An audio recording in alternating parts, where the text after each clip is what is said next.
સન 1987નું વર્ષ ગુજરાત માટે દુઃસ્વપ્ન સમાન બની રહ્યું. છેલ્લા કેટલાય દાયકાઓમાં ક્યારેય ન પડ્યો હોય એવો કારમો દુષ્કાળ ફરી વળ્યો. 3 વર્ષથી વરસાદ ખેંચાયો હતો. માણસને પોતાને જ જ્યારે પેટની આંતરડી ઠારવા માટે અન્ન મળતું ન હોય ત્યારે બિચારા મૂંગા પશુઓની તો શી વિસાત. ખેડૂતો પોતાના પ્રાણ સમાન પશુઓને રસ્તે રઝળતા મૂકવા માંડ્યા. तकलीफ हम लोगों को पड़ रही थी क्योंकि हमारे पास लगभग, मुझे याद है, अभी भी याद है, लगभग 838 गांव थे. कितने थे राजकोट ज़िले में? और करीब 13,500 वर्ग किलोमीटर का ज़िला था. जहाँ पे इतने बड़े विस्तार में लोग दुखी हों तो उसका निराकरण भी ज़रूरी है. अब लोगों को अपनी किस्मत पे तो छोड़ा नहीं जा सकता कि लोगों को बहुत गंभीर समस्याएं थीं. इंसान से विकट परिस्थिति थी जानवरों की. और घास चारा जो जानवर चर लेते थे गांव में जाके, सब कुछ सूख गया था. बंजर ज़मीन, भूरी फटी हुई ज़मीन, दरारें पड़ी हुई. मैंने खुद देखा है. किसान अपने जानवर को, बैल हो गाय हो, इनको कभी अपनी आंखों के सामने भूखा नहीं मार सकता. એ વખતે 85-86ના નબળા વર્ષો અને ઢોર અમારે 10-12 ત્યારે રાખતા. હવે આ 2 વર્ષ દરમિયાન એમ કે જે કાંઈ સગવડ હતી એ ઢોર સાચવવામાં વપરાઈ ગઈ અને એવામાં 87નો ભયંકર દુષ્કાળ પડ્યો. પછી એ તો બહુ મૂંઝવણ વધી ગઈ કે હવે શું કરવું, ઢોર સાચવવા કે છોડી મૂકવા. કેટલાકે તો પોતાના પ્રિય પશુઓને સરકારી કે ખાનગી પાંજરાપોળોમાં મૂકવા શરૂ કર્યા. પાંજરાપોળો પશુઓથી ઉભરાવા લાગી. પરિસ્થિતિ એવી થઈ કે પાંજરાપોળોના વ્યવસ્થાપકો પણ પશુઓને ખોરાક પાણી પહોંચાડવામાં સંઘર્ષ અનુભવવા લાગ્યા. એવા સમયે ભગવાન સ્વામિનારાયણની કરુણા ગંગા વહેવા લાગી. કોઈનું એ દુઃખ જોઈ ન શકનાર ભગવાન શ્રી સ્વામિનારાયણે જીવનભર સૌના દુઃખ હરવા માટે, સૌને સુખી કરવા માટે પોતાની જાતને સમર્પિત કરી દીધી હતી અને અનેકવિધ સમાજ સેવાઓ હાથ ધરી હતી. તેમના પગલે પગલે ચાલનારા અનેકવિધ દુષ્કાળ રાહત કાર્યો કરી રહેલા કરુણામૂર્તિ પરમ પૂજ્ય પ્રમુખ સ્વામી મહારાજ મૂંગા પશુઓની વહારે દોડી આવ્યા. પાંજરાપોળોને બધા જ પ્રકારની મદદ તેઓ કરવા લાગ્યા. 2 વર્ષ તો આમ ને આમ વીતી ગયા. સૌ કોઈ કાળના આ તાંડવથી હતપ્રભ હતા. ત્યારે પરમ પૂજ્ય પ્રમુખ સ્વામી મહારાજે BAPS સ્વામિનારાયણ સંસ્થાના સંતો અને કાર્યકરો સમક્ષ એક પ્રસ્તાવ મૂક્યો. આપણે આ અબોલ પશુઓની સેવા માટે કેટલ કેમ્પ શરૂ કરવા છે. 1987ની સાલ ચાલુ હતી. દુષ્કાળ ભયંકર હતો. એ વખતે બાપાએ અમને કાગળ લખ્યો કે તમે અટલાદરા આવી જાઓ બધા. એટલે અટલાદરા ગયા એટલે બાપા કે દુષ્કાળનો અતિશય ભરડો છે અને હજી સુધી વરસાદનું ટીપું પડ્યું નથી. સૌરાષ્ટ્રમાંથી બને એટલું ત્યારે આપણે ડાંગરામાં થોડું પાણીની સગવડ છે તો ત્યાં ઢોરા બધા ભેગા કરો અને એ બધી આજ્ઞા કરી. અને ઘાસચારોનું ક્યાંથી લાવવો શું છે એ પણ સ્વામીએ બધી આજ્ઞા કરી દીધી હતી. અને પાછો 2-4 દિવસે પાછો પત્ર આવ્યો જ હોય. એમાં દિલ્હી સ્વામી પહોંચ્યા ત્યાંથી પત્ર લખ્યો કે ત્યાંની પરિસ્થિતિ જણાવો. એટલે અમે પૂર્ણ ભક્તિ સ્વામી રાજકોટ ગયા અને રાજકોટની અંદર રેસકોર્સની અંદર 45,000 બળદ હતા અને ભયંકર દુઃખી હતા. પાણીની પણ તંગી, ઘાસચારો મળતો નહોતો અને ફરતી રેલિંગ છે, રેલિંગની બહાર પણ હજારો ખેડૂતો પોતાના ઢોર લઈને અંદર મૂકવા માટે આવેલા, પણ ત્યાં વહીવટદારોને અંદર ઢોર સમાવેશ થયો નહોતો એટલે સંભાળતા નહોતા. એટલે 2-3 દિવસ બહાર ભૂખ્યા તરસ્યા ખેડૂતો બેસી રહે, પછી છેવટે ઢોરોને છૂટા કરીને જતા રહેતા હતા. આ બધું અમે નજરે જોઈને પછી બાપાને રિપોર્ટ કર્યો કે બાપા આ પરિસ્થિતિ છે, આપણેથી જોઈ શકાય નહીં એવી પરિસ્થિતિ પશુઓની છે અને ખેડૂતોને પણ એ જ હાલત છે. એટલે સ્વામીએ તાબડતો ત્યાંથી અમને વળતો ટપાલ લખી કે ગમે તેમ કરીને અત્યારે તમે ડાંગરામાં કેટલ કેમ્પ ચાલુ કરી દો. કોઈ પણ ખેડૂતનો બળદ ઢોર રખડતું ન થાય, અમે આવીએ ત્યાં સુધીમાં તમે ડાંગરા ચાલુ કરી દો કેટલ કેમ્પ. જોતામાં તો 700 બળદ થઈ ગયા, પણ પછી ઘાસચારાની તંગી પડવા માંડી, કારણ કે ત્યાં કંઈ મળે નહીં. આમ ડાંગરા ગામે કેટલ કેમ્પના મંડાણ શરૂ થયા. અહીં ડગલે ને પગલે વિઘ્નોને ભેટતા વ્યવસ્થાપકો થાકી ગયા, પરંતુ પશુઓની પરિસ્થિતિ એટલી દયનીય હતી કે પરમ પૂજ્ય પ્રમુખ સ્વામી મહારાજનું હૃદય ખરેખર દ્રવી ઉઠ્યું હતું. સામે દેખાતા પ્રશ્નોની વચ્ચે પણ તેઓએ સંકલ્પ કર્યો, આપણે હજુ બીજા કેટલ કેમ્પ પણ શરૂ કરવા છે. જો કે પરમ પૂજ્ય પ્રમુખ સ્વામી મહારાજના હૈયે હામ હતી. તેઓને વિશ્વાસ હતો ભગવાન અને ગુરુ પર. એટલે સૌ પ્રથમ તો સ્વામી ત્યાં બોચાસણની અંદર ધૂન કરાવતા, એટલે સંતોને ત્યાં ઠાકોરજી આગળ બેસાડી 2 આરતી વચ્ચે ધૂન કરાવતા. સ્વામી પણ રોજ અડધો કલાક ધૂનની અંદર બેસતા. સ્વામીશ્રીએ ભાગવત બળે કેટલ કેમ્પ શરૂ કરવાનો નિર્ણય લીધો. આ માટે તેઓએ આયોજનબદ્ધ પગલાં આરંભ્યા. પ્રથમ ચરણમાં તેઓએ હરિભક્તોને આ કાર્યમાં જોડાવા માટે પ્રેરણા આપવી શરૂ કરી. સ્વામીશ્રીએ છેલ્લે બોચાસણની અંદર શરદ પૂર્ણિમાનો ઉત્સવ કરવાનું નક્કી કર્યું અને ઉત્સવ કરી છેલ્લી આરતી ઉતાર્યા પછી સ્વામીશ્રી પોતે ઊભા થઈ ગયા હતા અને બધા હરિભક્તોને એક વિનંતી કરી. ખાસ બધાને એક અપીલ કરવાની કે વિનંતી કરવાની કે દુષ્કાળ અત્યારે ભયંકર રીતે ચાલી રહેલો છે અને સૌરાષ્ટ્રની અંદર ઘણા ઢોરોને બહુ જ મુશ્કેલી પણ છે. ઘણા બિચારા ઘાસ પાણી વગર ટળવળે છે, કેટલા મૃત્યુ પણ પામે છે. આ બધું પરિસ્થિતિ આપણે સાંભળીએ છીએ. કચ્છની અંદર પણ એ જ પરિસ્થિતિ છે. તો ખાસ આપણા ચડોતરથી આ ગાળામાં જે બધા રહે છે ભાઈઓને ખાસ વિનંતી અપીલ કરવાની કે આપણે આ પ્રમાણે કેટલ કેમ્પ બધા દરેક ઠેકાને બધા ઘણી સંસ્થાઓ ખોલ્યા છે. આપણે પણ આપણી સંસ્થા તરફથી ડોંગરા તો અત્યારે ચાલી રહ્યો છે, ત્યાં પણ ઘણા ઢોરો આપણે રાખ્યા છે અને ગોંડલમાં પણ આપણે ચાલુ કરવાના છે. તો આ જેને જેને અનુકૂળ હોય એ પોતે ઘાસ માટે એટલે જુવાર કે બીજો જે ઘાસ વાવી શકાય એવું હોય, પાણીની સગવડ હોય, જમીનની સગવડ હોય, એ જરૂર પોતાના ખેતરની અંદર વાવે. કારણ કે આપણે 12 મહિના સુધી આ બધું ચલાવવાનું છે અને આ મોટું એક જબરદસ્ત આપણે અત્યારે દુષ્કાળમાં જે કરશું એ મોટું દાન છે, અરે મોટું પુણ્ય છે. ભગવાન પણ રાજી થશે. મૂગા પ્રાણીને આપણે બીજે કઈ રીતે એને બિચારા એ જીવી શકે આપણે જાણીએ છીએ. પશુઓની આ સેવા માટે સ્વામીશ્રી બોચાસણમાં શરદ પૂર્ણિમાનો ઉત્સવ કરીને તરત ગોંડલ આવી પહોંચ્યા.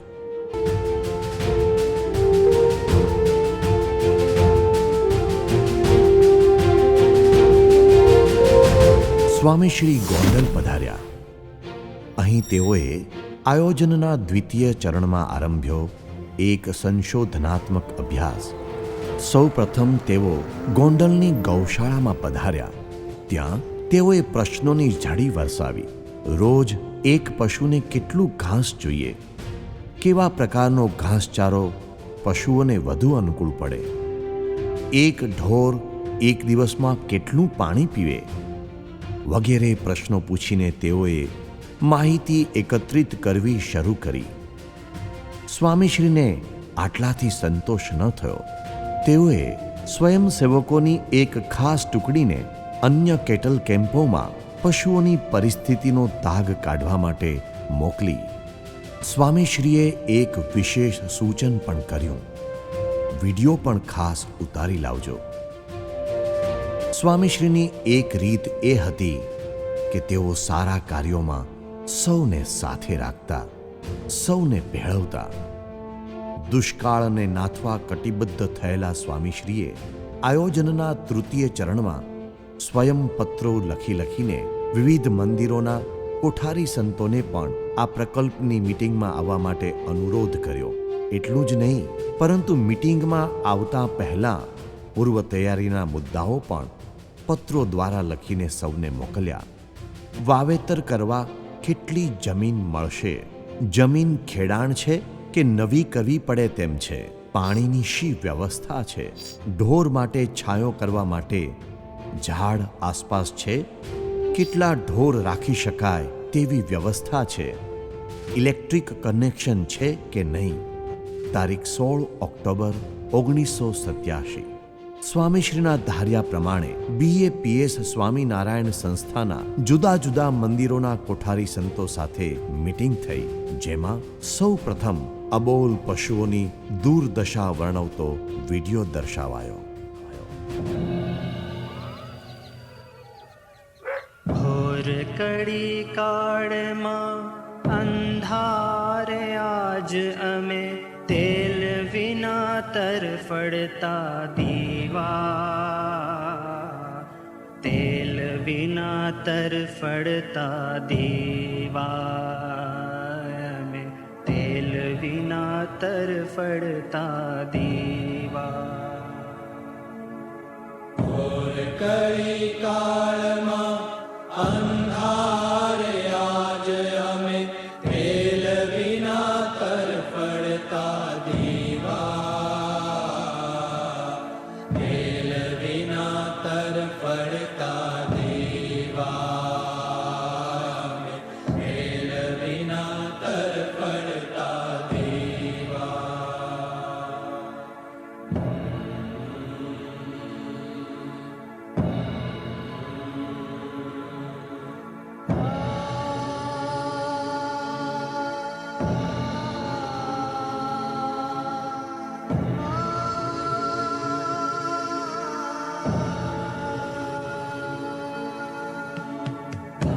ભરવું બંધ થયે આંસુરલ્યાને હવે કાળ જારુવે ને આંખ કોરી,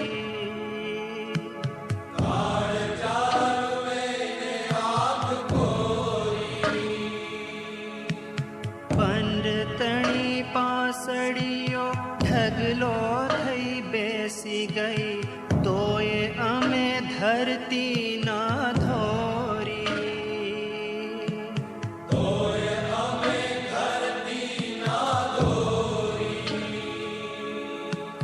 જન્મારો પોષેલી માનવની લાગણીઓ, જન્મારો પોષેલી માનવની લાગણીઓ અમકને આજ મંડી દીવા, તેલ વિના તરફડતા દીવા, તેલ વિના તરફડતા દીવા.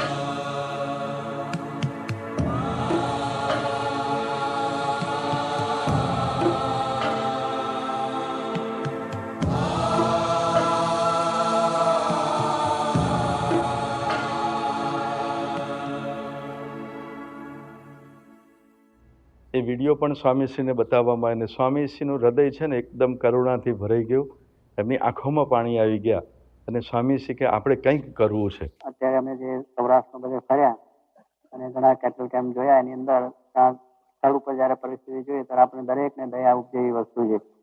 કારણ કે ઢોરોના જે બિચારાને પાણી અને ઘાસ ન મળતા હોય એટલા બધા હાડ પિંજર જેવા બધા ઢોર થઈ ગયા છે, છતાં લોકો એને બચાવવા માટે પ્રયત્ન ખૂબ કરે છે. ધાર્મિક સંસ્થાઓ છે, સામાજિક સંસ્થાઓ છે, સરકાર છે, એ બધા પ્રયત્નો બહુ સારી રીતે કરે છે. પણ છતાં આવતી સાલ એ ઢોર આપણને ઉપયોગી થશે કે એમ એ શંકા છે. એ પણ એક આવતી સાલ મોટી મુશ્કેલી લોકોને રહેવાની છે. આપણે એવો સારો પ્રયત્ન કરીએ છીએ કે આપણે જે ઢોર લાવવાના છે બધા બચી જાય એટલે નહીં, પણ સાથે આવતી સાલ કામ આપતા રહે, કે બળદ હોય તો ખેતી આપતા રહે, ગાય ભેંસ હોય તો એ દૂધ ના રહે, દૂધ આપતા રહે, એવી રીતનું આપણે પ્રયત્ન છે કે એને પૂરતો ખોરાક આપવો. બજેટિંગની વાત ચાલતી હતી ત્યારે એક 15 રૂપિયાનું એક સાધારણ ઠરાવ વિચાર થયો કે 15 રૂપિયા થાય. ત્યારે બાપાએ એક પ્રશ્ન કર્યો કે આ તો તમે જે એનો શરીરના નિભાવ પૂરતા ખર્ચની વાત કરી, પણ જ્યારે સશક્ત અને દૂધના ઢોર હોય એને તો આપણે લીલું આપવું પડે, બીજું વધારે સાચવવું પડે, તો શું થાય? તો કદાચ આપણે 20 થી 25 રૂપિયા સુધી પણ જો આમાં બજેટ પહોંચે તો પણ આપણે આમાં પાછું પડવું ના જોઈએ. આપણે જરૂર પડે ને તો બહાર જઈને ભીખ માગી લેશું, ગમે ત્યાંથી પૈસા લાવશું, પણ આપણે આપણું પશુધન બચશે તો જ આપણો ખેડૂત બચશે, એવી બાપાએ પોતાની ભાવના રજૂ કરી અને બધાની હિંમત આપી. તૃતીય ચરણમાં આ મીટિંગમાં 4 સ્થળોએ કેટલ કેમ્પ શરૂ કરવાનો નિર્ણય લેવાયો. 1. અમદાવાદ પાસેના ભવાનપુર ગામે. 2. વડોદરાના અટલાદરા વિસ્તારમાં. 3. ચરોતર પ્રાંતના બોચાસણ ગામે. અને 4. સુરત પાસેના સાકરી ગામે. જેટલા 1 લાખ ઢોર આવે તો પણ આપણે રાખવાની તૈયારી રાખવી અને આપણે એવા ઢોરને તૈયાર કરવા છે. અને એવી ભાવના સાથે સ્વામીશ્રીએ એ ગોંડલની અંદર બધા સંતોની સામે એક સેવાની આહલેખ જગાવી. બધાને સ્વાભાવિક એટલી ગભરામણ તો થાય જ, કારણ કે 15મી તારીખે અને 16મી તારીખે આ મિટિંગો થઈ અને બાપા કહેતા હતા કે લાભ પાંચમે આ કરવું છે, તો લાભ પાંચમ લગભગ 28મી તારીખે આવતી હતી. એટલે હજી તો જઈએ અને કામ શરૂ કરીએ, બધાની વચ્ચે ખાલી 11 દિવસ જેટલા જ હતા અને એની અંદર આ કામ અને બધા નવા સવા પાછા, બધા કંઈ ખેતીના એવા અનુભવી નહીં, આ કામ આપણે પહેલાં કરેલું નહીં, એટલે બધાને આમ થોડી ઘડી ગભરામણને એવું હતું. બધા સંતો, કોઠારી સંતો થોડા હિચકિચાટમાં હતા કે સ્વામી આટલા સમયમાં કેવી રીતના થશે અને કેવી રીતના બધું કરવું. સ્વામી કે આ વખતે દિવાળીનો ઉત્સવ બંધ, આ વખતે કોઈ મહોત્સવ નહીં, કોઈ ઉત્સવ નહીં, અને બધું જ જે કંઈ છે એ આ લોક કલ્યાણ માટે આજે આ સમાજ સેવાને, સમાજની જરૂર પડી છે તેને પડખે આપણે ઊભું રહેવું છે. દરરોજ 50-50 ઢોર મોકલવા એવું નક્કી થયું હતું. સંતોએ કહ્યું કે સ્વામી 50 ની 30-30 રાખો કે છે, તો ત્યાં આગળ અમે પહોંચી વળીએ, કારણ કે બધાને તો લાભ પહોંચે ન થાય ને એકદમ ગાડીઓ આવવા માંડે, તો કે 30-30 રાખો. સ્વામી કે 30-30 ક્યારે મેળ આવે કે છે, કે જ્યારે આટલું બધું ચારે બાજુ જરૂરિયાત ઊભી થઈ છે તમે 30-30 કહો તો ક્યારે પૂરું થાય? કે આપણે તો 50-50 નહીં, વધારે આવે તો પણ એને સમાવી લેવા છે. અને કંઈક અત્યારે બિચારા વર્ષોથી 3 વર્ષના દુષ્કાળથી બધા થાક્યા છે અને કહે છે ને કે એની પાસે ખાવાનું કશું નથી, એના ઢોરને ખવડાવવા માટેનું કાંઈ દાણો એના ઘરમાં રહ્યો નથી. હવે એને ક્યાં સુધી લબડાવીશું કે છે? હવે સમય છે, આપણને થોડી મુશ્કેલી પડશે પણ આપણે બધા જ તૈયાર થઈએ. બાપા કે મહારાજ આ કામમાં ભળશે, આ કામ સર્વોપરી થશે. આ કાર્ય સ્વામીને કેટલી સ્પષ્ટતા હતી કે આપણે આ કાર્ય શેને માટે કરીએ છીએ. તો સ્વામીએ કહ્યું હતું કે આ કામ મહારાજને રાજી કરવા માટે છે, આ લોકોને દેખાડવા માટે નથી. આપણું કાર્ય ભગવાન સ્વામી કે જાણે છે અને ધ્યેય રાખીને કામ કરજો.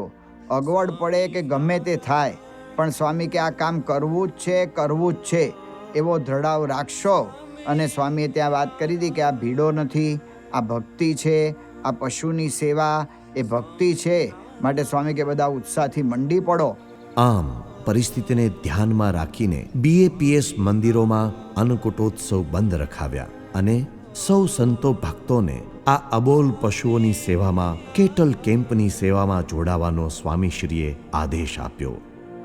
સંસાર ત્યજીને ભક્તિના પંથે વળેલા સંતોને અને હજારો ભક્તોને ભક્તિનો નવો આયામ સ્વામીશ્રીએ શીખવ્યો.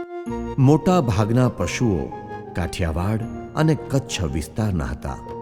પશુઓની લાગણીથી પરિચિત સ્વામીશ્રી જાણતા હતા કે પશુઓ પોતાના પાલકો સાથે લાગણીઓથી જોડાયેલા હોય છે અને એટલે જ તેઓ દ્વારા જ આ પશુઓ નિયંત્રિત રહેતા હોય છે. આથી સ્વામીશ્રીએ જે તે વિસ્તારના લોકોને જ પશુઓની સંભાળ માટે રાખવાનું સૂચન કર્યું. પશુઓની સાથે સાથે તેઓના પાલકોનો પણ નિર્વાહ થઈ જાય એ વાત પણ તેમના મનમાં રમતી જ હતી. દુષ્કાળના કારણે ખેતીમાં વપરાતા બળદો બિનઉપયોગી હતા. ખેડૂતોને પોતાના પ્રાણ સમાન આ બળદો હવે બોજારૂપ લાગવા લાગ્યા હતા. જ્યારે ગાય અને ભેંસ જેવા દુધાળા પશુઓ આવકના સાધન સમા હતા. આર્ષ દ્રષ્ટા પ્રમુખ સ્વામી મહારાજ જાણતા હતા કે દુષ્કાળ પૂર્ણ થયા બાદ આ બળદોની ખેડૂતોને જરૂર પડશે, તે સિવાય તેઓ ખેતી કેવી રીતે કરી શકશે? આ કારણે તેમણે BAPS સ્વામિનારાયણ સંસ્થાના કેટલ કેમ્પોમાં ગાય અને ભેંસને તો બચાવવાની પ્રવૃત્તિ કરી જ, પણ તેની સાથે સાથે ખૂબ મોટા પ્રમાણમાં બળદોને પણ સાચવવાનું આયોજન કર્યું. કેટલ કેમ્પ શરૂ થયા. ખરી કસોટી તો હવે શરૂ થઈ, કારણ કે હવે ફિલ્ડ વર્ક કરવાનું હતું. હવે પ્રશ્નો સામે ઝઝૂમવાનું હતું. જો કે સ્વામીશ્રી પણ ક્યાં પરિસ્થિતિને તાબે થાય તેમ હતા. તેઓના બળ અને માર્ગદર્શનથી સંતોએ કપરી પરિસ્થિતિઓમાંથી પણ ઉકેલ લાવવા શરૂ કર્યા. વડોદરાની અંદર આ પશુઓ માટેનો કેટલ કેમ્પ કરવાનો જ્યારે વિચાર કર્યો ત્યારે બાપાએ અમને આજ્ઞા કરી કે તમારા કેમ્પસમાં તમે જુઓ, તમને અનુકૂળ આવે તો. અહીંયા એવો કુદરતી છાંયડો હતો નહીં, એટલે બાપાને રાજેશ્વર સ્વામી વાત કરી કે અહીંયા છાંયડાની કોઈ વ્યવસ્થા નથી બાપા. એટલે બાપા કે તરત જ બાપાએ એવું કહ્યું કે તમે આના ઉપર છાંયડાની એક વ્યવસ્થા કરો. એને માટે સૂકા પાન, સૂકું ઘાસ, લાકડાની વડીઓથી ટેમ્પરરી સ્ટ્રક્ચર બનાવશો અને એના ઉપર આ બધું ઢાંકી અને પશુ માટે છાંયડાની વ્યવસ્થા કરજો. આ વાત જ્યારે રાજેશ્વર સ્વામીએ મને કહી ત્યારે મને બહુ જ અચંબો લાગ્યો કે પશુનો માલિક હોય એને પણ આવો વિચાર ના આવે. પ્રમુખ સ્વામી મહારાજને આવા વિચાર પણ આવે છે. આટલી બધી દયા બીજું કોઈ વ્યક્તિ આ દુનિયામાં કરી જ શકે નહીં. પછીથી તો આટલું બધું મોટું આયોજન કરવાનું હતું, આટલા બધા શેડ બાંધવાના હતા અને હવાડા પણ બાંધવાના હતા અને એમને પાણી પીવાની પણ વ્યવસ્થાઓ કરવાની હતી. એટલે ઘણું બધું કામ હતું. તદુપરાંત જે પશુપાલકો હતા એ લોકોને પણ અહીંયા રાખવાના હતા, એમને માટે પણ ઘણી બધી વ્યવસ્થાઓ કરવાની હતી. એનું પણ ઘણું બધું કામ હતું. આ બધા કામને ધ્યાનમાં રાખી અને અમારી પાસે જે કંઈક મેન પાવર હતો એ બહુ જ ઓછો પડતો હતો. અને આવું એમ કે કાર્ય કરવા માટે એની તૈયારી પણ એ વખતે ઘણા બધા ઓછાની હોય એ સ્વાભાવિક છે. સ્વામી બાપાએ તરત જ સાળંગપુર જણાવ્યું. પૂજ્ય નારાયણ મુનિ સ્વામીએ સંતો ભણતા વિદ્યાર્થી સંતોની આખી ટીમ લઈ અને એમનું ભણવાનું છોડાવીને બાપાએ અહીંયા મોકલ્યા. બાપાએ અહીંયા મોકલ્યા તે વખતે અમને પણ બહુ અંદાજ નહોતો કે આ સંતો શું કરી શકશે, પરંતુ ધીમે ધીમે કરતાં જે કામ શરૂ કર્યું અને કામ શરૂ કર્યા પછીથી આ જે બધા સ્ટ્રક્ચર જે બનાવ્યા હતા એ તમામ સ્ટ્રક્ચર સંતો, પાર્ષદો અને પશુપાલકોની મદદથી અને સ્વયંસેવકોની મદદથી બન્યા. એ જ્યારે બનતા હતા તે વખતે જેટલા કલાક સંતો કામ કરતા હતા, પાર્ષદો કામ કરતા હતા, જે પ્રકારનું કામ કરતા હતા, જે શ્રમ વેચતા હતા, એ જોઈને અમે લોકો તો ખરેખર દંગ રહી ગયા. આવું બની જ શકે નહીં.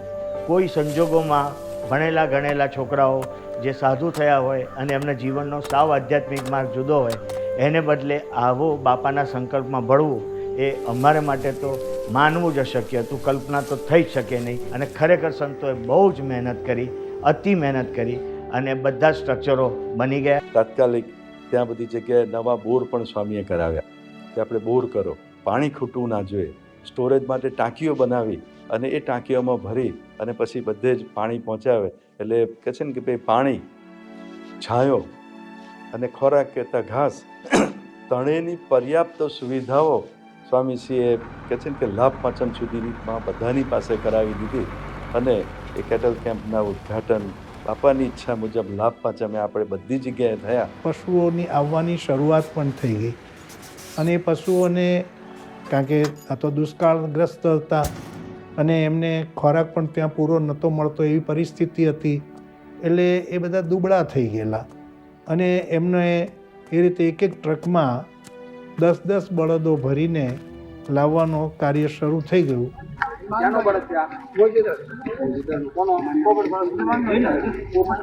અને આપણે ત્યાં જે કેટલ કેમ્પ શરૂ કરેલો એ કેટલ કેમ્પમાં આપણે પશુઓને ત્યાં ઉતારીને એની ગોઠવણ કરવાની ચાલુ કરી દીધી. છાણવા સીધું કરવું, બળદને અને પશુઓને નીણ નાખવી, એ બધા કાર્યમાં શરૂઆતમાં તો સંતો જ બધા જોડાઈ ગયેલા. અને જે કહ્યું ને સાંકરીમાં તો જે બળદો ભાગ્યા હતા ત્યારે અમારા પૂજ્ય આનંદપ્રિય સ્વામી એ વખતે ત્યાં આગળ લંડનના ત્યાં આગળ સેવામાં હતા. એ બળદોને રોકવા માટે ઊભા રહ્યા હતા, એ પોતે પછડાઈ ગયેલા કે એને બીજું કંઈ ખ્યાલ ના આવે, પણ એને પણ આવો એ બહુ શ્રદ્ધાથી, એ લંડનના સંતો પણ આવી શ્રદ્ધાથી બધી સેવા કરતા રહ્યા. ગરેધરની બાજુમાં વેળાવદર ગામ છે, ત્યાંના ઢોર આપણે લીધેલા. તો ત્યાંના ગરીબ ભક્ત બાપાને મળવા આવ્યા અને બાપાને કહ્યું બાપા તમારા કાર્યકર કેવા છે કે, અને પ્રમુખ સ્વામી ગામમાં કધારેલા ત્યારે ઘણા અમુક સંપ્રદાયવાળાએ વિરોધ કરેલો અને પથ્થરમારો કરેલો, સભામાં લાઇટ ગતી, આવું બધું. એટલે એના પશુ પણ આપણે લીધેલા. એટલે પેલા ભાઈ બાપાને ફરિયાદ કરી કે તમારા કાર્યકરો આ લોકોના બળદ લે સારું કહેવાય. તો સ્વામી કીધું પથ્થરમારો કોણે કર્યો? તો પેલા માણસોએ. તો કે બળદ નથી કર્યો કે ના. તો કે આપણે બળદ લેવા, માણસો ક્યાં લેવા છે? આ ઉદાર દિલ રાખીએ અને સ્વામી આ પણ બળદ એમના લીધેલા. ટ્રસ્ટીઓની મિટિંગ પ્રમુખ સ્વામી મહારાજે બોલાવી અને બધા ટ્રસ્ટીઓને આદેશ આપતા કહ્યું કે ઢોરને કોઈ સંપ્રદાય નથી, તેના કપાળમાં કોઈ ટીલું નથી, માટે દુષ્કાળગ્રસ્ત વિસ્તારમાં બધે ફરીને ખેડૂતોને કહો કે કોઈ ઢોર કાઢી મૂકશો નહીં, અમને આપજો. વરસાદ વરસશે ત્યાં સુધી તમારા ઢોરને પાલવીશું અને કાર્યક્ષમ કરીને પરત કરીશું. આ રીતે બધી પ્રવૃત્તિ ચાલવા માંડી. અમારા ગામની અંદર 1981ની અંદર સંતો આવ્યા. અમને અમુક લોકોને પૂર્વગ્રહને લઈને સંતોને અમે ગામમાં પેસવા જ ન દીધા. પછી 1987ની ભયંકર દુષ્કાળ પડ્યો. દુષ્કાળની આમ કે બાપાએ આજ્ઞા કરી કે આપણે બધા ખેડૂતોના ઢોરા હાચવવા છે. તો અમારા ગામની અંદર પણ સંતો આવ્યા અને સંતોએ કીધું કે તમારે જેને બળદ આપવો હોય તો અમે બોચાસણની અંદર બાપાની આજ્ઞાથી કેટલ કેમ્પ ખોલવાના છીએ, તો એની અંદર તમે બધા આપો.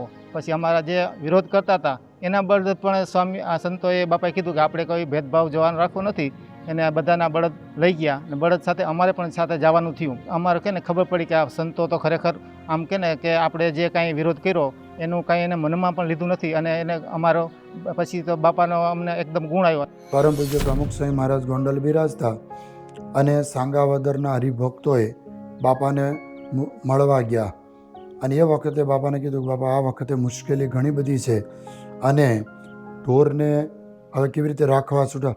સ્વામી કે અત્યારે ચિંતા ન કરશો અને અમે હાંચવીશું. તો એ વખતે એમને કીધું કે બાપા તમે કેવી રીતે હાંચો, તમે માગવાનું હોય ને અમે તમને માથે પડીએ. તો એ વખતે કીધું સ્વામી કે અમે 2 ગામ વધારે માગશું, પણ આ વખતે ચિંતા નહીં કરતા અને તમારા ઢોર કોઈ વેચી નહીં નાખતા, ક્યાંય મૂકી આવતા નહીં અને આ વખતે પહોંચાડી દો, એટલે આખું વરસ અમે હાંચવશું અને રાખશું. સ્વામી કે ગામમાં જેટલા બળદ હોય બધાની નોંધ કરો. અમરસિંહભાઈ કાર્યકર્તા પાર્ટી, તો એને સ્વામીએ ભલામણ કરી તું ગામડે ગામડે ફરી વળ, કોઈ ઢોર વેચી ના નાખે, કોઈ કાઢી ના નાખે, કોઈ પાંજરાપોળમાં મૂકે, છૂટા ના મૂકે, બધા ઢોરા. કારણ કે સ્વામી કે વરસાદ તો પડશે પણ બળદ નહીં હોય તો ખેડૂત ખેતી શાનેથી કરશે. એટલે આપણે આવતા વર્ષે ખેતી ઊભી રહે. ખેડૂતને તો બળદ છે એ તો પ્રાણ કહેવાય. તો સ્વામી કે આપણે હાચવવા છે અને ગમે તે પ્રકારે બધા તો રાત દિવસ બધા સંતોને મૂક્યા. પછી તાબડતો કેટલ કેમ્પ તો શરૂ થઈ ગયા અને ઢોરનો પણ ધસારો એટલો થયો. 5000ની આપણે આ મિટિંગમાં નક્કી થયું હતું પણ 10,000 ઢોરા 4 કેમ્પમાં થઈ ગયા. 2,500 ઢોર એક કેમ્પમાં આપણે રાખેલા. આમ સ્વામીશ્રીએ ગામો ગામથી કોઈ પણ પ્રકારનો વેરો આતરો રાખ્યા વિના, કોઈ પણ પ્રકારના ભેદભાવ વિના પશુઓ સ્વીકારવાના શરૂ કર્યા. એટલું જ નહીં, અન્ય કોઈ વ્યક્તિ કે અન્ય સંસ્થાઓ દ્વારા સંચાલિત કેટલ કેમ્પોમાં પણ સ્વામીશ્રીએ સહકારની સરવાણી વહેવડાવી. કારણ કે સ્વામીશ્રી માટે અત્યારે એક જ ધ્યેય હતો, ગમે તેમ કરીને પણ આ અબોલ પશુઓને બચાવવા છે. एक गांव था, वहाँ उसका नाम था बेड़ी, जहाँ पशु थे. आपको विश्वास नहीं होगा, मुझे अभी तक याद है करीब 46,000 पशु इतने बढ़ गए थे उस कैंप में. जब हम लोग बहुत दुखी हो रहे थे और हमें दिख नहीं रहा था कि हम कहाँ जाएं, संस्थाएं अलग दुखी थी. हमारे मित्र थे, उनके यहाँ हम जाया करते थे. तो उनके यहाँ मैंने एक स्वामी जी की फोटो देखता था, इस पर हमेशा वो फूल वूल चढ़ाते थे रोज. 1-2 बार मैंने उनसे पूछा कि भाई ये कौन से स्वामी जी हैं, भगवान की फोटो तो हमने बहुत देखी. तो कहने लगे साहब ये प्रमुख स्वामी हैं. तो कहने लगे आप जब गोंडल में घुसते हैं तो बाएं हाथ पे आपने मंदिर नहीं देखा? मैंने कहा हाँ देखा तो है, अक्षर पुरुषोत्तम या क्या लिखा है बाहर गेट पे.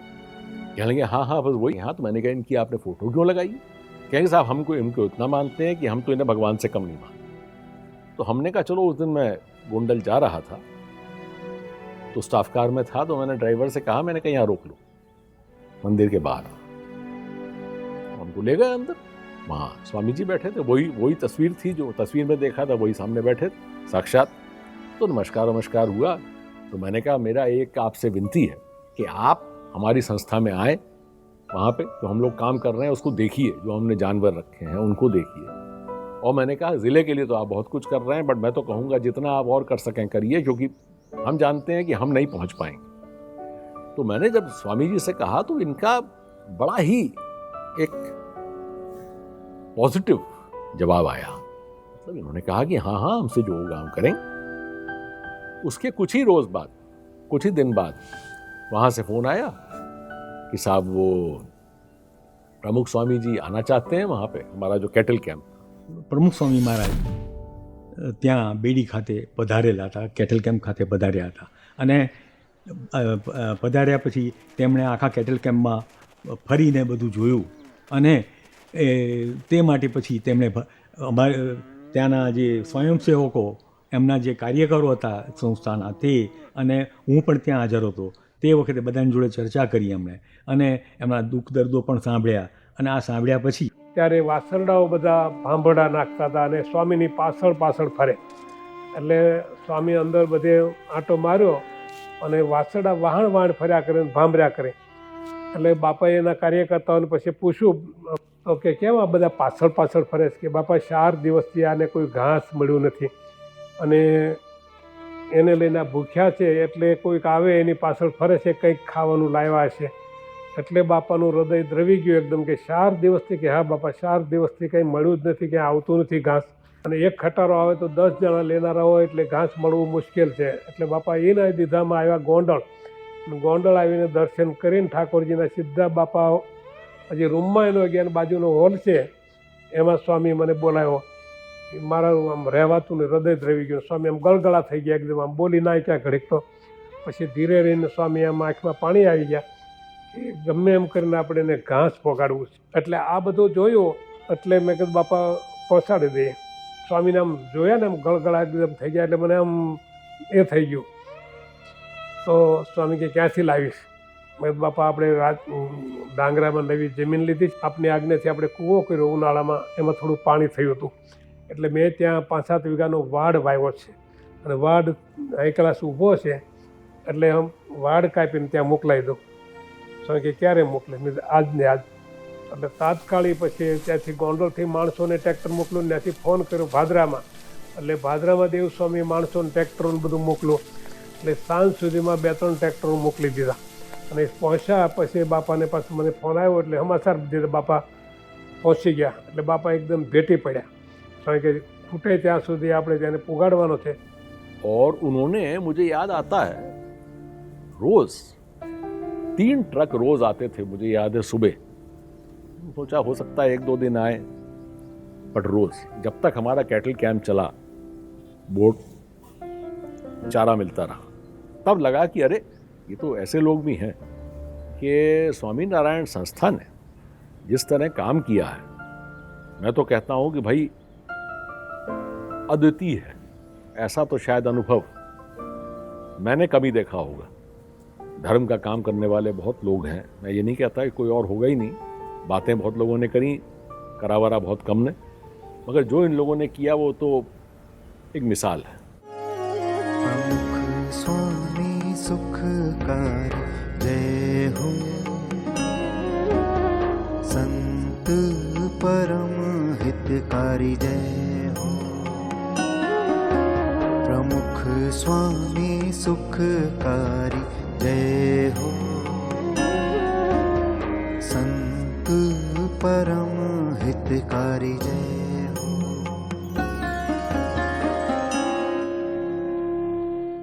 યાદ રહે મિત્રો, આ સમયગાળામાં પરમ પૂજ્ય પ્રમુખ સ્વામી મહારાજનું વિચરણ સતત ચાલતું હતું. સન 1988ના એક જ વર્ષમાં પરમ પૂજ્ય પ્રમુખ સ્વામી મહારાજ 313 ગામો કે નગરોમાં વિચર્યા હતા ને ભક્તોના ભાવ પૂરા કરવા, સમાજની માગ પૂરી કરવા તેઓ કશું પણ કરી છૂટવા તૈયાર હતા. મુલાકાતો, પધરામણીઓ અને પત્રોની સરિતાઓ તો તેઓ નિત્ય વહાવતા જ હતા. પરંતુ તે ઉપરાંત ગાંધીનગર સ્થિત સ્વામિનારાયણ અક્ષરધામ અને કેટલાય મંદિરોનું નિર્માણ પણ સમાંતરપણે ચાલતું હતું. ચંદનની જેમ પોતે ઘસાઈને પણ બીજાને શાંતિ આપનારા આ સંત આધ્યાત્મિક કાર્યોની વ્યસ્તતા વચ્ચે પણ ખેડૂતો અને પશુઓની સતત ચિંતા કરતા હતા. આ માટે તેઓએ સેંકડો પત્રો, ફોન કોલ્સ અને મીટિંગ્સ દ્વારા સંતો અને સ્વયંસેવકોને પ્રેરણાના પિયુષ પાયા હતા. સ્વામીશ્રી કે મારે આવું કરવું છે, ત્યાંથી ઢોર બધા નીકળે સ્વામીજી આખી વ્યવસ્થા આપણને એમ થાય કે એના મગજમાં કેવી રીતના વિચારે, આખી વ્યવસ્થા વિચારે કે ત્યાં ઢોર બધા જ્યારે ત્યાંથી નીકળે ત્યારે ટેમ્પરરી રજિસ્ટ્રેશન કરવાનું, એટલે કે એની ઓળખ એની લખવાની અને એના રજિસ્ટર ત્યાં પણ બને અને એની સાથે ઢોરની સાથે એક ખટારાની અંદર 10 પશુ આવતા, બળદ આવતા, તો એ 10 બળદની બધી વિગત, બધી એના માલિકો કોણ છે, શું છે, બધા જ સાથે ટેમ્પરરી રજિસ્ટ્રેશન સાથે સ્વામીશ્રી અહીં મોકલતા.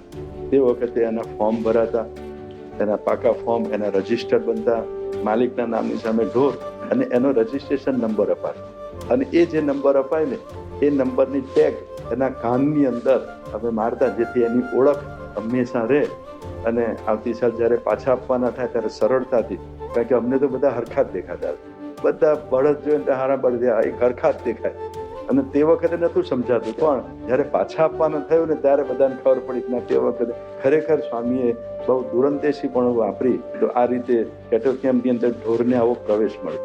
દરેક લાઈનની અંદર એમ કે લાઈન સિરિયલ પ્રમાણે ઢોરને આપણે ઊભા રાખતા અને એ લાઈનની બહાર પણ કયા સિરિયલના ઢોર કઈ લાઈનમાં છે એનું પણ માર્કિંગ કરવામાં આવતું. સંતો અને કાર્યકર્તાઓ પણ આ સેવામાં ઉત્સાહભેર જોડાઈ ગયા. જો કે સારા કામમાં 100 વિઘ્ન. એટલે આ બધા પશુઓ છે ને એ બધા છે ને કંટ્રોલ બહાર જતા રહે અને આ તો પહાડ જેવા મોટા મોટા બળદો, મોટા મોટા શિંગડા, આમ નજીક જઈએ ને તો આપણે એક પગલું ભરીને આપણે એમ થાય કે ચાલો વાલથી અને માથે હાથ મૂકે, હાથ મૂકવા જઈએ ને સામે તાળું છે, આપણે 4 ડગલા પાછા જતા રહીએ. અને સ્વામીશ્રીને કે બાપા અહીં તો બધું આવું થાય છે અને હવે અમને એમ થાય છે કે ક્યાંક અમારો જીવ ના લઈ લે. આ તો બધા ઢોર એવા હતા ને કે જો પાછળ જઈએ તો લાત મારે અને આગળ જઈએ તો તળું કે, એટલે અમને એમ થાય કે આમાં હવે અમારે શું કરવું. પણ બાપાએ એવું બળ, એવો જુસ્સો બધાને પ્રેર્યો હતો ને અને એવી એમ કે જવાબદારીની એના અંતરની અંદર એવી ભાવના નાખી હતી ને કે મારે ઢોરને બચાવવા છે. અને બળદ બધા એવા માથાના મારકણા બળદ આવતા, રાતના બધા તોફાન કરે, રાતના એકબીજાના કાન કપાઈ ગયા હોય, એકબીજાને ગમાણમાં નાખી દીધા હોય, તો રાત્રે બહુ તકલીફ પડે. રાત્રે જાગવાનું તો 2 સંતો જાગતા હોય, સિક્યુરિટીવાળા હરિભક્તો જે મૂક્યા હોય એ જાગતા હોય, તો એ તો 4 આમ ટાવર બનાવ્યા હતા, ટાવર ઉપર હોય તો ફરવાવાળા 2-3 જણા હોય. તો એક તો અમારી સામે જ પાંસીણાનો બળદ હતો અને બાજડાનો હરિભક્ત હતો, એને શીંગડું ભરાઈને ઊંધો નાખી દીધો સીધો હરિભક્તને, અને એની ખબર નથી, પાછળથી આવીને ક્યારે છૂટી ગયો ખબર ન પડે. એક બળદ છૂટે બીજી લાઈનમાં જાય એટલે એ તોફાન કરે. આવી રીતે માણા હાચવા હારા પણ બળદ હાચવા નહીં હારા.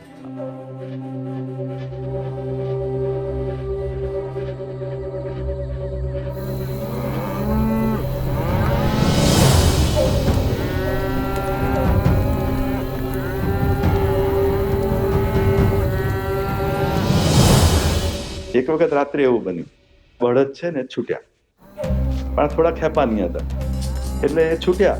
એટલે અમે રાતની વિઝિટમાં હતા અને જોયું બળદ છૂટ્યા છે, એટલે એની પાછળ દોડ્યા. બળદો આગળ દોડે અને સંતોને પેલા કાર્યકર્તાઓ છે એની પાછળ એને પકડવા માટે દોડે. ત્યાં કેમ કે ખેતર પૂરું થયું, એની વાડ આવી, 5 ફૂટ ઊંચી કાંટાની વાડ હતી. બળદ તો ઠેકીને જતા રહ્યા. અમે પણ પાછળ બધા એને પકડવા દોડ્યા હતા, અમને પણ ખબર ન રહી, અમે પણ વાડ ઠેકીને એની પાછળ દોડ્યા અને ઢોર પેલા બળદ છે ઊભા રોડે દોડ્યા જાય અને પાછળ અમે બધા દોડીએ. પછી ગોતવાની પરિસ્થિતિ થોડી કપરી થઈ ગઈ, બળદ બધા પાણી હોરા થઈને કેટલે તો ભાગી ગયા. દુષ્કાળ પૂર્ણ થયા બાદ આ પશુઓ તેમના માલિકોને પરત કરવાના હતા. આથી પરમ પૂજ્ય પ્રમુખ સ્વામી મહારાજે આ ભાગેલા બળદોની ખૂબ ચિંતા કરી. આ કારણે બળદો પાછા મળી જાય એ માટે તેઓએ ભગવાનને પ્રાર્થના કરી અને સ્વયંસેવકોને પણ આ પશુઓને શોધવા માટેની પ્રેરણા આપી. પ્રમુખ સ્વામીને વાત કરી કે આવી રીતે બન્યું છે, તો પ્રમુખ સ્વામી કીધું તમે ચિંતા કરો માં, બળદ બધા મળી જાય છે, એ કંઈ ખોવાશે નહીં. અમુક ઢોર મળતા હતા જે અમુક આદિવાસી લોકોએ પોતાના કુબાની અંદર એ લોકોએ રાખી મૂકેલા, એટલે કે લઈ લીધેલા. અને પછી એ પણ શોધતા શોધતા આ લોકોએ લગભગ 4-5 દિવસની અંદર એ બધા ઢોર શોધી કાઢ્યા. આવા બધા પ્રશ્ન આવતા હતા અને રોજ એકનું એક જ કરવાનું, ક્યાંય જવાનું નહીં. સવારે ઉઠીને સીધું ત્યાં ઢોર સામે બેસવાનું. અને હરિભક્તો જે હોય એના રોજ પ્રશ્ન આવે, ખાવાના પ્રશ્ન આવે. હરિભગત સ્વામી બિચારા કેટલાને સમજાવે, પછી બાપાને કહેવડાય એવું કે સ્વામી આ છેલ્લો કેટલ કેમ કરજો, હવે આવા કેટલ કેમ કરતા નહીં. એટલે તરત જ બાપા તો તરત ઇન્સ્ટન્ટ જવાબવાળા. સ્વામી સામે જવાબ તરત લખી આપ્યો કે આવા તો 1000 કેટલ કેમ કરવાના છે જી. આ કેટલ કેમ તમે મોડા શું પડી ગયા, મોડી વાત કરવાની નહીં. આ સેવા મહારાજના વખતમાં બધાએ અન્નક્ષેત્ર બધા મહારાજ ખોલતા હતા તો બધાએ સેવા કરેલી જ છે. તો આ સેવા આપણને મળી છે એ મોટા ભાગ્ય માનીને સેવા કરવાની. તો આપણે તો જે માણસનું કલ્યાણ કરવાનું છે એમ પશુનું પણ કલ્યાણ કરવાનું છે. મૂંગા પ્રાણી ક્યાં જાય? તો મૂંગા પ્રાણીની પણ જે સેવા છે એ ભગવાનની સેવા છે, શાસ્ત્રી મહારાજ યોગી મહારાજની સેવા છે એમ કહીને બળનો કાગળ લખ્યો. પછી હરિભગત સ્વામી પણ ખૂબ બળમાં આવી ગયા અને ઉત્સાહથી છેક સુધી એમને સેવા કરી. વધારે ભીડો પડે તો કંઈ મૂંઝાની જરૂર નથી. કરવાનું આપણે એ છે, આપણે ભગવાનની રાજી કરવા માટે જેને ઢોર ઉપર મૂક્યા છે, નીર ઉપર મૂક્યા છે, ઉઘરાવાનું મૂક્યા છે, આ બધાને થોડું થોડું આપણે ભીડો તો પડે છે અને થોડી મુશ્કેલી પણ પડે. અને વળી પાછું ઢોરા આગળ રહેવાનું એટલે કંટાળાજનક કામ પણ કરવું. કારણ કે ઢોરા પાસે જ રહેવાનું, બીજું કંઈ જોવાનું નહીં, આગુ પાસે જવાનું નહીં કે ચાલો પેલું તો આમ ઓટો મારી આ તો સવાર ઉઠ્યા ઢોર પાસે, ઢોરને નીરવાનું, એને ખવડાવવાનું, એને જોવાનું, દરરોજ એ જ દર્શન, એ જ વાત કરવી પડે. એટલે એ પણ થોડો કંટાળો. ને પેલું તો શું જરા ચેન્જ મળે ને, ચેન્જ. બધા ઉત્સાહથી જ કામ કરજો કે આપણને ભીડો પડે, જરા મુશ્કેલી પડે, થોડું વધારે પડતું. કારણ કે કેટલા રસોડા ઉપર છે, પણ છતાં કોઈ વખત કોઈ મને આગુ પાછું થાય ત્યારે જરા એકબીજાને ભીડો વધારે આવી જાય. કોઈ ભીડો ના કરતો ભક્તિ સમજીને આપણે આ કાર્ય કર્યું છે ને હવે બાકીનું કાર્ય પણ સારધાર આપણે કરવું છે.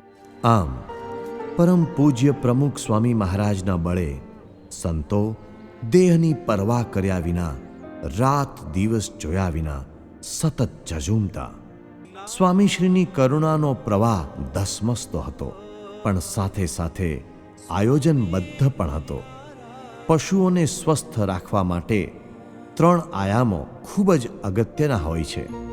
મેનેજમેન્ટના નિષ્ણાતોને પણ ક્યારેક તો ન સૂજે એવા મુદ્દાઓ સ્વામીશ્રીને સહજતાથી આ બાબતે સૂઝતા.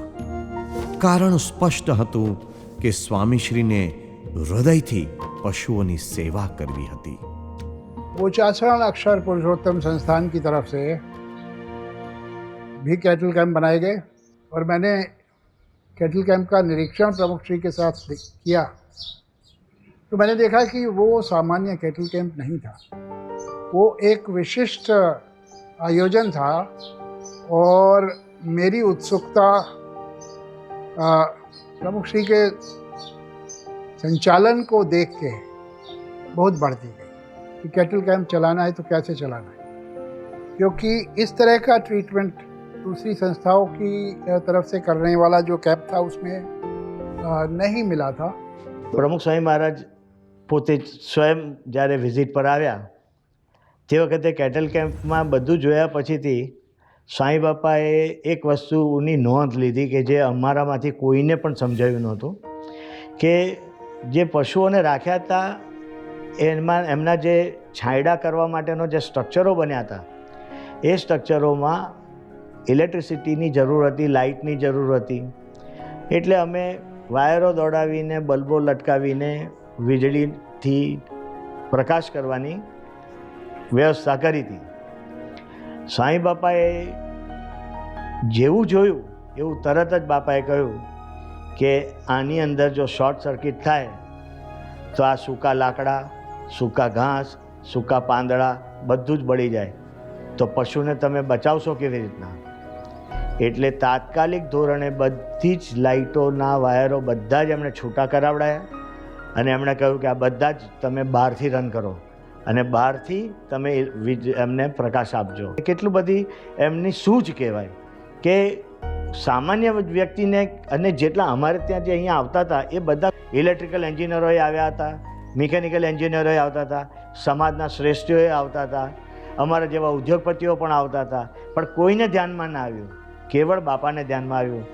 ભલું કરવા હંમેશા બીજાનું, દેહને દમતા પ્રમુખ સ્વામી, સ્વીકારી પારકી પીડા, સ્વીકારી પારકી પીડા.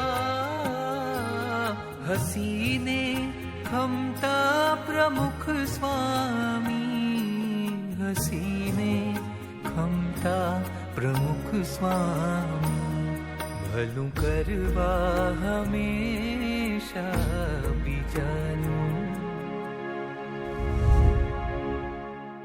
એવી જ રીતે એક સૂચન એવું પણ આવ્યું હતું કે વાઘોડિયામાં જીઆઈડીસી છે અને જીઆઈડીસીના ચેરમેન સનતભાઈ મહેતાએ પણ બાપાને સૂચન આપેલું કે અમે પણ તમને જમીન અહીંયા બતાવીએ અને અહીં પણ તમે ખેતી કરીને ઘાસચારો ઉગાડી શકો અને તમે આ પશુઓને આપી શકો. પણ બાપાનું કામ ચોક્કસ હોય છે એ આપણે જાણીએ છીએ. એટલે બાપાએ સૂચના પત્રો લખવાના શરૂ કર્યા અને એમાં પહેલી સૂચના તો એ લખી કે તમે જાતે એ જમીન જઈને બધી જોઈ આવો. બીજું, એ જમીનમાં કેવી છે, ત્યાં ગાડી ઝાડવા છે તો કાઢવાના છે, ત્યાં જમીન ખેડાણ લાયક કરવાની છે કે ખેડાણ લાયક તૈયાર છે, ત્યાં પાણીની વ્યવસ્થા શું છે, એના કનેક્શન કેવા છે, ઇલેક્ટ્રિકના કનેક્શન કેવા છે, આમ ઓવરઓલ કેટલો ખર્ચ આવે, એની સામે ઉત્પન્ન કેટલું આવે અને આપણને એ ઘાસ કેટલા ખર્ચમાં પડે છે, આ બધી જ તપાસ કરી અને એ બધી માહિતી એકઠી કરવી. અને એના માટેની મિટિંગ પણ બોલાવી હતી. અમદાવાદમાં મિટિંગ હતી ને એમાં અમને બોલાવ્યા અને એની અંદર પછી નક્કી કરવામાં આવ્યું કે આ બધું જ કરતાં આપણને ઉગાડવાનું જે ઘાસચારો એ મોંઘું પડે એવું હતું. એટલે બાપાએ પછી આજ્ઞા આપી કે તમે ખરીદવાનું શરૂ કરો અને જેટલું જરૂરી છે એટલું ખરીદજો.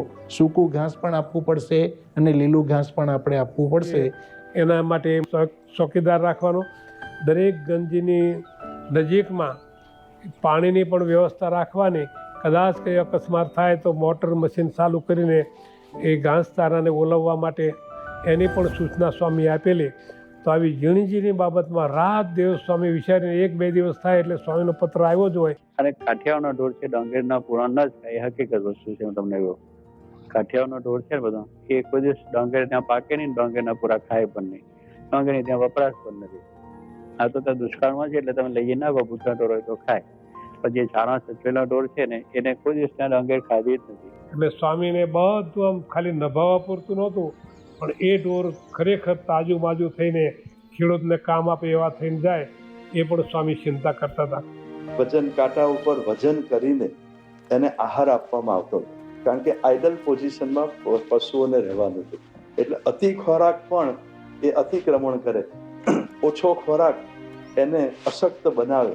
એટલે જરૂરી એના ડૉક્ટરો સાથે સ્વામીશ્રીએ ચર્ચા કરી અને એને શું આપવું, કેટલું આપવું, કેટલા વજનનું આપવું, એ બંને સમય સવાર સાંજ એ બંને સાહેબના ખોરાકની એ પણ ગણતરી સાથે વજન સાથે દરેક પશુપાલક એટલે કે એનો જે સેવક છે એની લાઈનમાં જેટલા કિલો ઘાસ લઈ જવાનું હોય એટલા કિલો ઘાસ, લીલું ઘાસ, જેટલા કિલો સૂકું લઈ જવાનું હોય સૂકું ઘાસ, એ બધું છે એ જાતે બધા લઈ જતા. और उन्होंने संतों को निर्देश किया कि जब ये पशु वापस जाएं तो कम से कम उनका वजन सवाया होना चाहिए और इसलिए उनकी सेवा, यहाँ उनकी सेवा करनी है, खाली उनको खाना पीना देना है उतना ही नहीं. और जो संत बड़े कई तो उनमें से बहुत क्वालिफाइड, हाईली क्वालिफाइड संत थे, इंजीनियर्स थे, मैनेजर्स थे, और जो संत कभी शायद पशुओं के मुआवजत में लगे भी नहीं थे, वो सब छापरा बनाने में और पशुओं की साफ सफाई करने में, पशुओं की सेवा का काम करने में तत्पर हो गए. જ્યારે પરમ પૂજ્ય પ્રમુખ સ્વામી મહારાજ કેટલ કેમ્પની મુલાકાતે આવ્યા અને એ વખતે સ્વામીશ્રી એક મંડપની અંદર એક છાપરાની અંદર જે ખજૂરીના છાપરા બનાવેલા એક જગ્યાએ ગયેલા. લગભગ કહી શકીએ તો દરેક બળદની પાસે સ્વામી ગયા હતા. બળદના માથા ઉપર, સ્વામીની પીઠ ઉપર પણ સ્વામીશ્રી હાથ મૂકતા. સ્વામીશ્રી એની જે પેલી ગમાણો આપણે બનાવેલી હતી તો ગમાણો પણ સ્વામી જાય, ગમાણની અંદરથી જેલો ઘાસ હોય તો એ પણ પૂળો વગેરે તો હાથમાં લે સ્વામી બાપા. ઘણી વખત કેવું હોય કે આટલા બધા પશુઓ હોય ને આપણે એક સાથે બધાને નીણ પૂળો કરવાનો હોય તો ઘણી વખત બાંધેલો પૂળો અંદર મૂકી દીધો હોય તો સ્વામીના હાથમાં એ જ પૂળો આવ્યો હોય અને સ્વામી આપણને સૂચના આપે કે આ બાંધેલો પૂળો હશે તેને ખાતા કેવી રીતે ફાવશે. સ્વામી કે ખુલ્લું પોળું કરી અને પછી એની અંદર આપણે નાખવાનું. અહીં જેવા કેટલ કેમ્પની અંદર આવે સ્વામીશ્રીએ તરત કહ્યું કે જો આ બધા ઢોર આવશે ને એ દુષ્કાળમાંથી આવે. એટલે કેમ કે પેલું કે નબળું હોય ને એને રોગ જાગે. એટલે કે આ નબળા હશે એટલે સ્વાભાવિક છે કોકને રોગ હશે. જો તમે એને સીધા કેટલ કેમ્પમાં લેશો તો તમારા કેટલ કેમ્પમાં રોગ ફાટી નીકળે તો પણ મહા મુશ્કેલી થાય. એટલે સ્વામીશ્રીએ એને આઇસોલેશન વોર્ડ, આપણે એને આઇસોલેશન વોર્ડ કહીએ. ઢોર જે કોઈ આવે ને સીધો કેટલ કેમ્પમાં પ્રવેશ મળતો નહીં, એને એક આઇસોલેશન વોર્ડમાં રાખતા. પણ તે જ્યારથી જાનવરો બળદો આવે ત્યારથી તે પૂર્ણ થાય અને વિદાય થાય ત્યાં સુધીનો હું સાક્ષી છું. કારણ કે પ્રમુખ સ્વામી મહારાજનો એક જ આદેશ હતો કે જીવદયા. કોઈ પણ હિસાબે આજે પશુઓને આપણે બચાવવા છે. પ્રમુખ સ્વામી મહારાજ દર વખતે જ્યારે આવે ત્યારે વિઝિટ લે અને અમને બોલાવતા કે ભાઈ આમાં તમારું શું ઓપિનિયન છે, શું કરવું જોઈએ. તો સ્વામી મહારાજે કહ્યું કે આપણે દવા જોઈએ તો બહારથી સ્પેશિયલ મંગાવી લો. કોઈ પણ હિસાબે આજે પશુઓને આપણે બચાવવા છે. कुछ पशुओं का ऑपरेशन भी यहाँ पे किया गया. पशुओं को वो मेडिसिनल पानी एक होता था जिसमें पोटेशियम परमैंगनेट और फिनाइल वगैरह होती थी, उसमें चलाने के लिए एक एक्सरसाइज कराई जाती थी जिससे कि उनके जो नीचे के खीले हैं उनमें फंसी हुई बट्टी हो या कोई दूषण हो तो वो सब साफ हो जाए. अब ये छोटी बात है, पशु कैंप तो और भी थे लेकिन इतना ध्यान पशुओं का रखना जितना कि आप अपने संबंधियों का रखेंगे. પ્રમુખ સ્વામી મહારાજે એક વસ્તુ કંઈ વાત કરેલી કે આપણે કોઈ પણ હિસાબે જેવા જાનવર આવે એનું અંદાજિત વજન કરી અને જ્યારે વિદાય થાય ત્યારે એનું સવાયું વજન થવું જોઈએ. આ પ્રમુખ સ્વામી મહારાજનો આદેશ હતો. ઢોરાને માટે ખાંડની પણ વ્યવસ્થા કરી હતી. દાણ આપણે આપતા હતા અને એમાં સડાની ફોતરી છે, પછી પેલા મકાઈનું ભૂસું છે, ડાળિયા બનાવતા હતી એની ફોતરી નીકળતી હતી, એ પણ આપણે લઈ જતા. રાજદાણ પણ આપણે ઘણા ખટારા લીધું હતું. ત્યારે ત્યાંના જે ખેડૂતો આવેલા એણે વાત કરેલી કે આ કાર્ય તો છે ને અમારાથી તો થાય જ નહીં, અમે માલિક હોવા છતાં અમારાથી કરી શકાય નહીં. પ્રમુખ સ્વામી મહારાજે આ કેટલ કેમ્પની સેવામાં જોડાયેલા સંતોને જાણે કે એક મિશન સ્ટેટમેન્ટ આપી દીધું હતું કે એક પણ પશુનું મૃત્યુ થવું ન જોઈએ. આવતા વર્ષે આ પશુઓ તેના માલિકો ખેડૂતોને ઉપયોગમાં આવે એવી રીતે તેની માવજત કરવાની છે. પશુઓ અને પશુપાલકો પ્રત્યે સાચા હૃદયની લાગણી હોય તો સમયની આરપાર નજર પહોંચી શકે અને આવા હૃદયના ઉદ્ગારો સંભવી શકે. સ્વામીશ્રીનો એક મનોવૈજ્ઞાનિક અભિગમ આના માટેનો હંમેશા રહ્યો હતો. અને સ્વામીશ્રી કે જો બળદ છે એ આઇડલ અવસ્થા કહેવાય, જ્યારે એને કોઈ કામ કરવાનું નથી, ખાલી એને ઊભા ઊભા ખાવાનું છે અને આરામ કરવાનો છે, એટલે એ બળદો આવતી સાલ પાછા ઉપયોગી નહીં રહે. એટલે એને સતત પ્રવૃત્તિશીલ રાખવા માટે સ્વામીશ્રીએ જ્યારે કેટલ કેમ્પના નિર્માણ થયા ત્યારે એમને એક સૂચના આપેલી કે પાણીના અવાડા છે ને થોડા દૂર રાખજો. એટલે દરરોજ જે સેવકો હોય એ બળદને છોડી અને પાણીના અવાડા સુધી ચાલીને લઈ જાય અને ફરી પાછા ચાલીને પાછા લાવે, એટલે એને થોડી એક્સરસાઇઝ થાય. એટલે આ રીતે દરરોજ એક્સરસાઇઝ કરાવવાનું પણ સ્વામીશ્રીએ પહેલેથી એના આયોજનમાં લઈ ગયું, જેથી બળદો છે એ આવતી સાલ એ ખેતીને ઉપયોગી થઈ શકે. નાની નાની બાબત બહુ જ ચિંતા કરતા સ્વામી. ખટકો રાખીને એમણે એ વખતે જે પ્રમુખ સ્વામી મારે રસ લીધો છે આપણે કંઈ માપ જ કાઢી શકીએ એમ નથી, એનું કલ્પના બહારની વાત છે. પરમ પૂજ્ય પ્રમુખ સ્વામી મહારાજે મૂંગા પશુઓની તો ખબર રાખી જ હતી, પરંતુ સાથે સાથે તેઓ પશુપાલકોને પણ ભૂલ્યા ન હતા.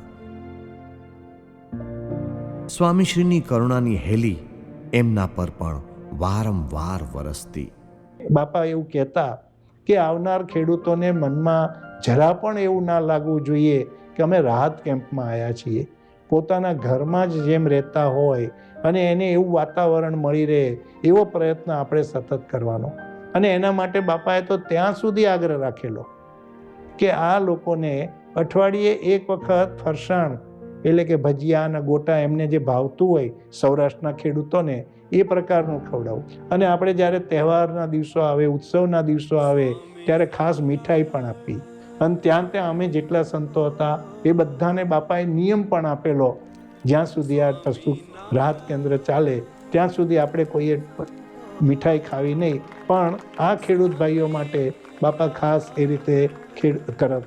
પાછી એવી પણ સૂચના આપેલી એકવાર તો ફોનમાં કે ખાલી શીરો હલાઈને ના ખવડાયા કરતા, કે જુદી જુદી પ્રકારની મીઠાઈ, એમને લાડુને મોહનથાળને એવું બધું ખવડાવજો. લગભગ 2 દિવસે એકવાર ફોન આવે અને અઠવાડિયામાં 2 થી 3 તો પત્રો આવી જાય અને આ બધી સૂચનાઓ આપે. એકવાર બાપા પોતે માર્ચ મહિનામાં તો બાપા પોતે પધાર્યા કેટલ કેમ્પમાં અને એમણે પોતે નિરીક્ષણ કર્યું. ખેડૂત ભાઈઓને મળ્યા તો એમને મળ્યા ત્યારે તો પાછા પૂછે, તમને ફાવે છે ને, તમને બરાબર જમવાનું મળે છે ને, આવું બધું પણ બાપા પૂછતા. અને એ પ્રકારે બાપાએ એ લોકોની સારામાં સારી રીતે માવજત કરી છે. અમને આજ્ઞા કરી કે ભાઈ અમારા ખેડૂતને મિષ્ટાન જમાડવું. પછી સંતો ના જમતા પણ અમને જમાડ્યા છે લ્યો ને. એટલો બધો પ્રેમ છે અમારે ખેડૂભાઈ માથે હતો પ્રમુખ સ્વામી બાપાને. પણ એ સ્વામીના આજ્ઞાથી સંતોએ જે અમારા બળદિયાને સેવા કરી છે અને અમારી પણ સેવા કરી છે એ અમે કોઈ દી ભૂલશું નહીં. હજી અમને એ પ્રસંગો બધા યાદ છે કે સ્વામી હતા તો અમારે આ દિવસે અમારે હારામાં હારું અમારે આ વર્ષસૂત્રમાં બહુ લાભ થઈ ગયો છે અને સ્વામી કાયમના અમારા માવતર તરીકે રહ્યા છે. एक तो जितने लोग थे वहाँ पे संत थे, बाकी थे पशुओं के मालिक थे, वो सब लोगों की कृतज्ञता पर जो उनकी बातों में एक प्रेम था पशुओं की, वो प्रेम से एक ऐसा वातावरण खड़ा हुआ कि लगा जैसे कि वो एक दिव्य वातावरण में ये सब हो रहा है. वो एक दिव्यता थी प्रमुख श्री में. उनकी जो उनका सानिध्य जो था उसमें ही एक औरा था उनका जो महसूस होता था. तो इस तरह से ये पशु कैंप अपनी तरह से एक अनोखा था और इसी वजह से मुझे आज इतने वर्षों के बाद भी विगतें जो हैं वो सब याद है. પરમ પૂજ્ય પ્રમુખ સ્વામી મહારાજે પશુપાલકોના જીવન નિર્વાહની તો ચિંતા કરી હતી, પણ સાથે સાથે તેઓને પવિત્ર જીવન જીવવાની પણ પ્રેરણા આપી હતી. કેટલ કેમ્પમાં આવેલા પશુપાલકો માટે તેઓએ આરંભ્યો હતો વ્યસન મુક્તિનો યજ્ઞ. એટલે ભગવાને આપણને આ માટે નિમિત્ત એક ઊભું કર્યું છે, આપણા જીવ કલ્યાણ માટે, સારા માટે, અને પશુનું કલ્યાણ, આપણું કલ્યાણ, બે રીતે કંઈક એવો યોગ થવાનો છે. એટલે પૂર્વનો કંઈક પુણ્ય યોગ એટલે આ થઈ ગયા, અહીં આવી ગયા અને અહીં આવ્યા એટલે આ સંતોનો યોગ. સંતોનો કેટલો દાખલો છે, વાત કરીએ આપણે કે એમને કેટલી રીતે આપણું ધ્યાન રાખે છે. એ કંઈ ઓછી વાત નહીં. તો આપણે આ લાભનો થોડો વિચાર કરો કે અમને નિસ્વાર્થ રીતે સેવા આપણે માટે કરે છે, તો આપણે તો થોડુંક જ મૂકવાનું છે. નથી ઘર મૂકવું, નથી બહાર મૂકવું, નથી ખાવાનું મૂકવું, કે નથી કોઈ જાતની ખેતી મૂકી દે.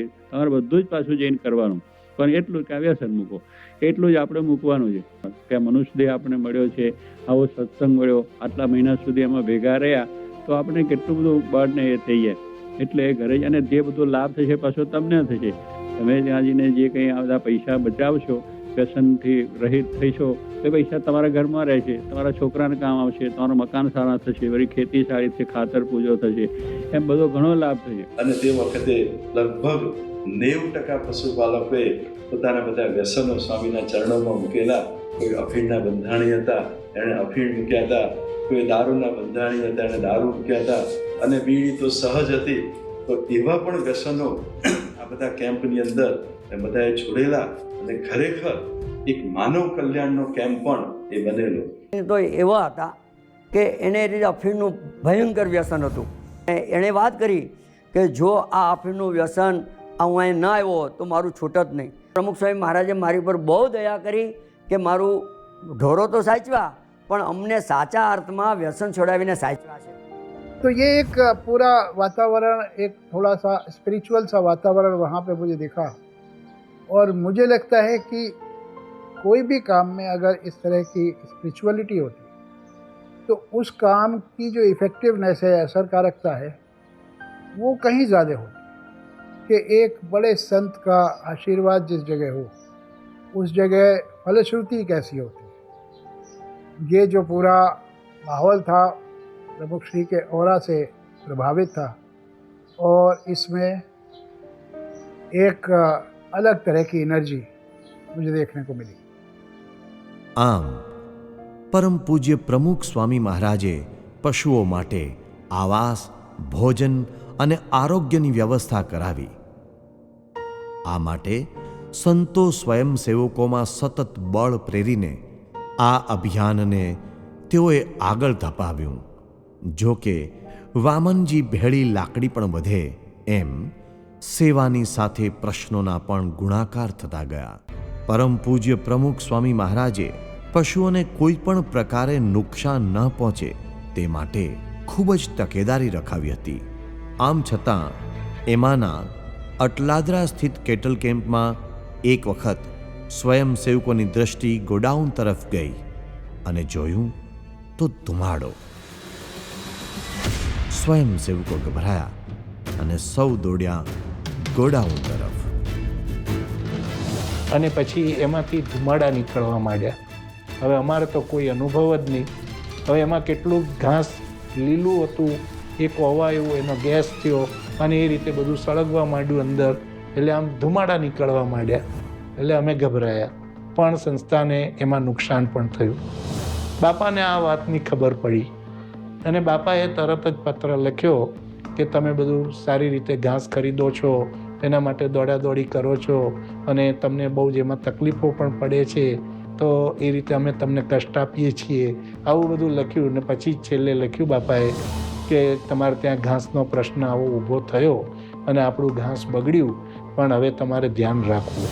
આપણે આટલી બધી જરૂરિયાત, આટલો મોટો ખર્ચો અને એક બાજુ આપણી પાસે સંસ્થામાંથી પૈસા કાઢીને આટલું બધું રોકાણ કરવાનું, અને છતાં પણ કોઈ પણ ઠપકાનો એક શબ્દ બાપાએ લખ્યો નથી. આવા તો કંઈક વિઘ્નો આ સેવામાં આવતા, પરંતુ સ્વામીશ્રી હંમેશા સ્થિર રહેતા. આવા પ્રસંગોએ તેઓ તો નાસીપાસ નહોતા જ થતા, પરંતુ તેથી વિરુદ્ધ બમણા વેગથી, ઉત્સાહથી આગળ ધપતા. દુષ્કાળની ભયંકરતા એટલી બધી હતી કે પશુઓ ઉપરાંત મનુષ્યો પણ તેની વિપરીત અસર નીચે આવ્યા હતા. પરમ પૂજ્ય પ્રમુખ સ્વામી મહારાજે આદરેલું દુષ્કાળ રાહત કાર્ય કેવળ પશુઓની સેવા પૂરતું જ મર્યાદિત નહોતું, પરંતુ તેની ક્ષિતિજો વિશાળ દુષ્કાળગ્રસ્ત જન સમુદાય સુધી પણ વિસ્તરી હતી.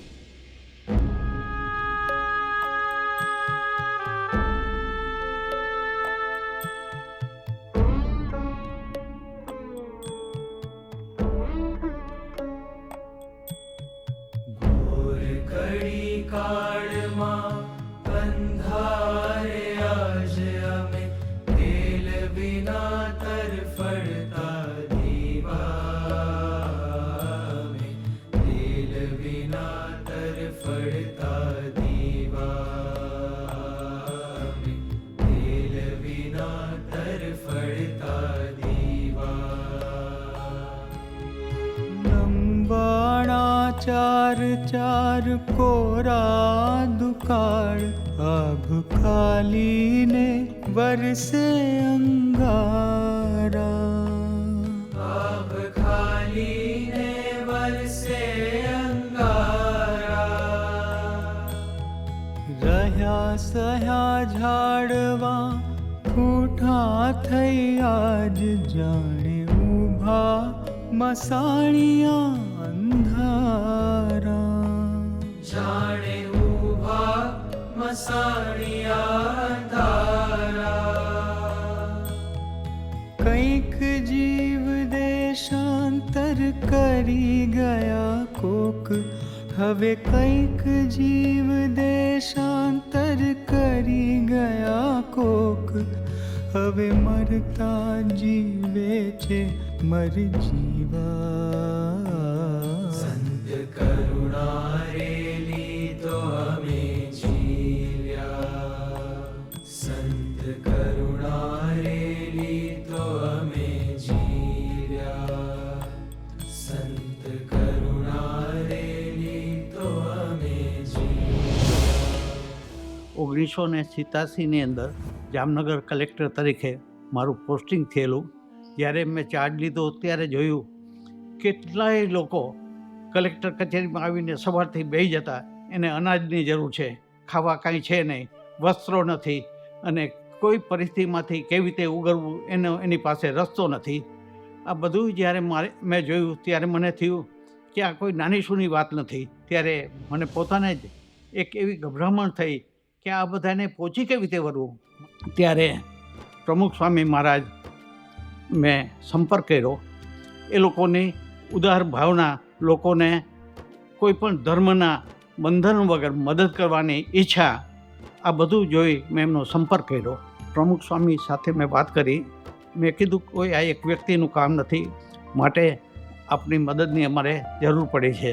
હું સ્વામીને મળ્યો, એમના દર્શન કર્યા અને બધી વાત વિગતવાર કરી. એણે કીધું કે તમે શાંત થઈ જાઓ, ચિંતા મુક્ત થઈ જાઓ, આ બધું ભગવાનના હિસાબે બધું ગોઠવાઈ જશે.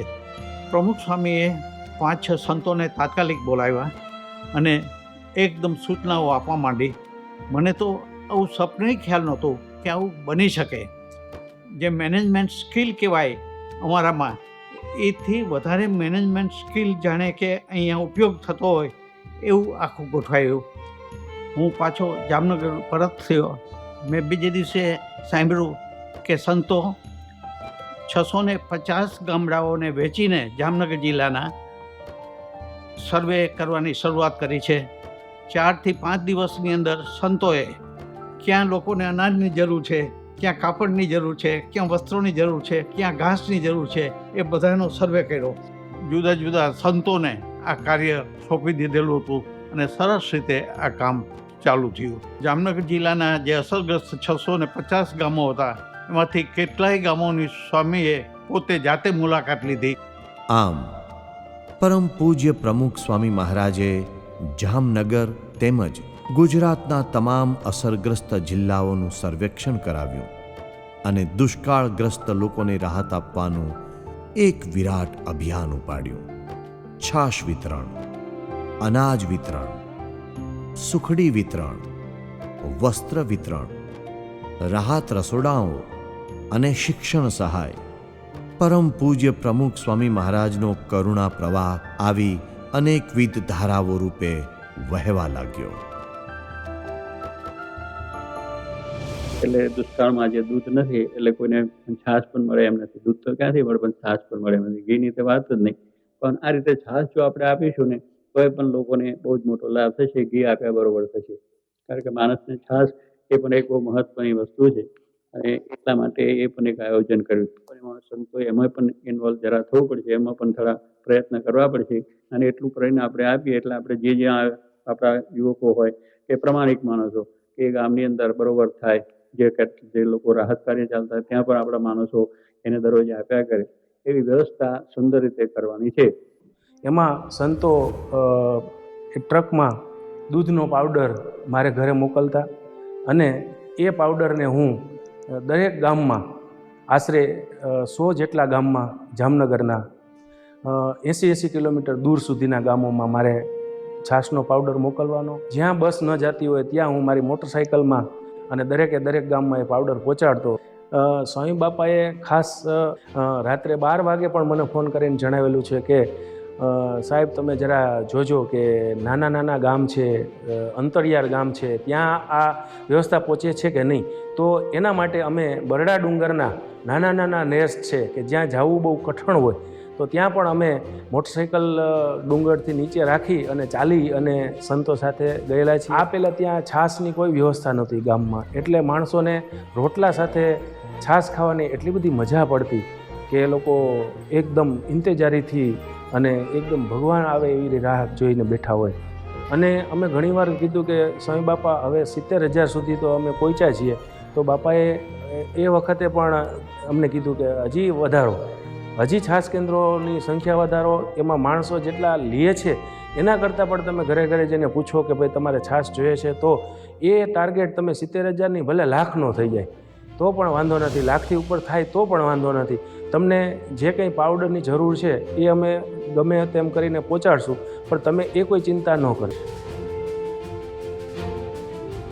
ગવર્મેન્ટ આજે સારામાં સારા જે ઘઉં, એ ફર્સ્ટ ક્લાસ ઘઉં હોય છે ને, ફર્સ્ટ ક્વોલિટી, એટલે પરદેશ મોકલવા માટેની જે ક્વોલિટી હોય એવા ઘઉં, પણ એ ઘઉં લેવા વિચાર આપણે કરીએ છીએ કે જે બિચારા ગરીબ હોય, જેને કોઈ બીજી આવકો ન હોય તેને એ પણ થાય. એટલે જે માણસોને રાહત દરે આપી શકાય, બીજા માણસોને મફત આપી પણ શકાય, એટલે એમાં પણ બધાનો સહકાર જોશે.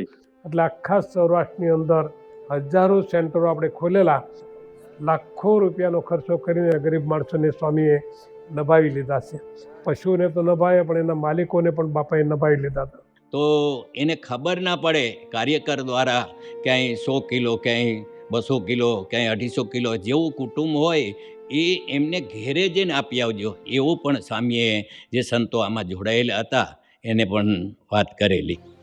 स्वामी नारायण संस्था हमारे राजकोट ज़िले में एक तो मुफ्त अनाज बंटवाती थी गांव में, मुफ्त, जो खड़ा हो जाए लाइन में ले जाए. ये नहीं कि भाई अपना वो बीपीएल कार्ड दिखाओ और एपीएल दिखाओ और तुम्हारी क्या जाति है और तुमका धर्म क्या है, कुछ नहीं. लाइन में जो आया उसको दान. પણ પ્રમુખ સ્વામીના પગલાં થયા તે પછી અમારા ગામનું પાદર પવિત્ર થયું અને પોતાના હાથથી અનાજ આપ્યું અને તેથી અમારા ગામને ગાયોને પણ એના ઘાસથી બાજરો ચાલ્યું ભરીને અમારી ગાયોને આપ્યો.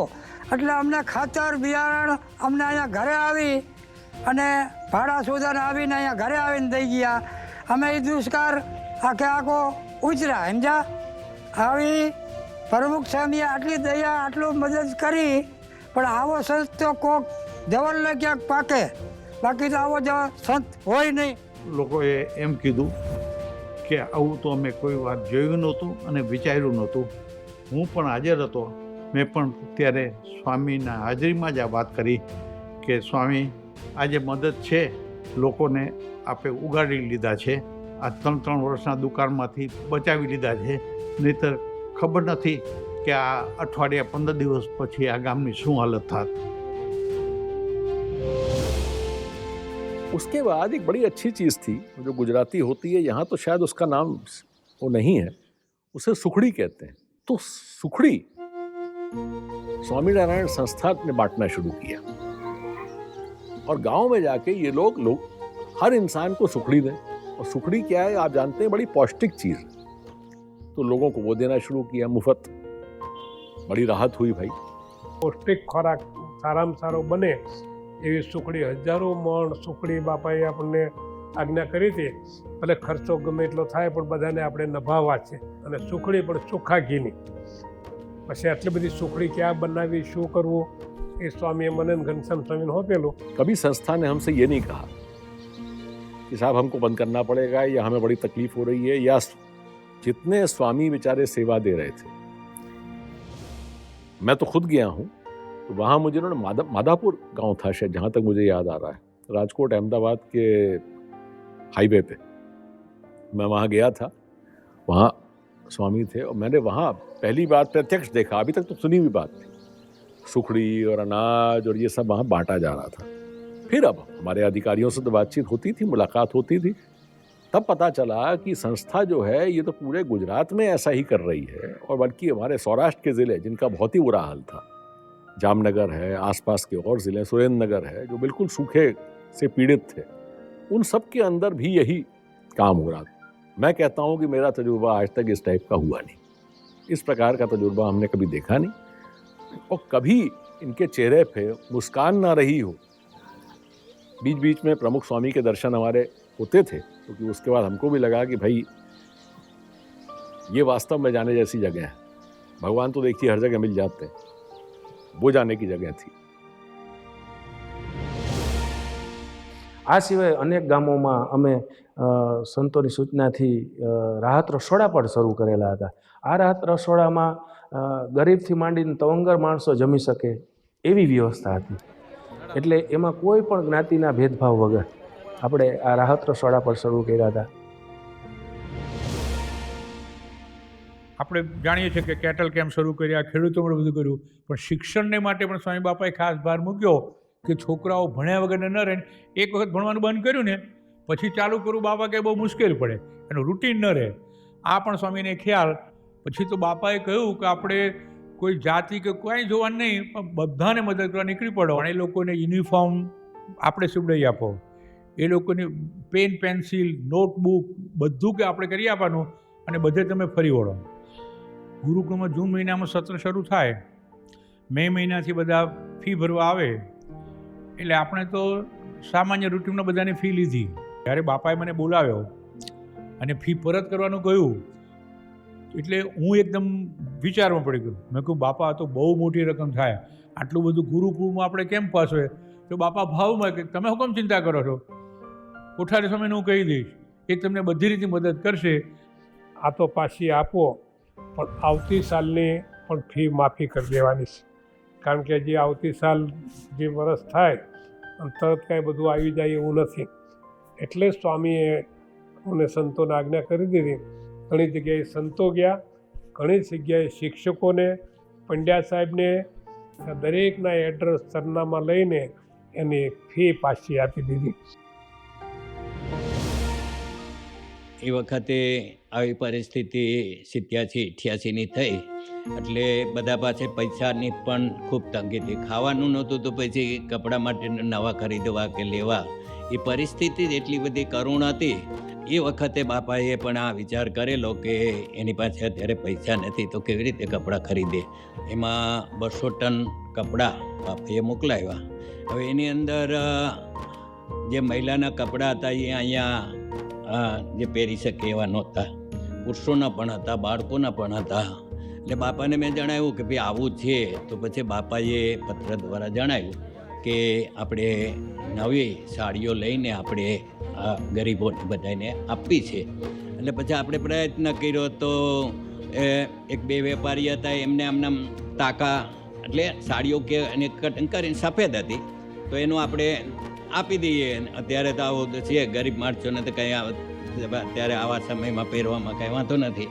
પણ પછી બાપાને મેં પત્ર લખ્યો કે આવું છે તો બાપાએ ફોનમાં વાત કરી કે એવું આપણે નથી કરવું, એને આપણે ડિઝાઇન કરાવવાની છે અને ડિઝાઇન કરીને પછી આપણે એને આપવાની છે અને એ આયોજન કરીને પછી આપણે નાની અને દેવને મોકલવાની તો એનું વિતરણ એ બધે કરશે. દિલ્હીથી અમારું એક કમિશન આવ્યું. આ ખરેખર અહીંયા આ તકલીફ છે, દિલ્હી બેઠા તો ખબર નથી પડવાની. આવ્યું, હું એને થોડાક ગામડામાં લઈ ગયો.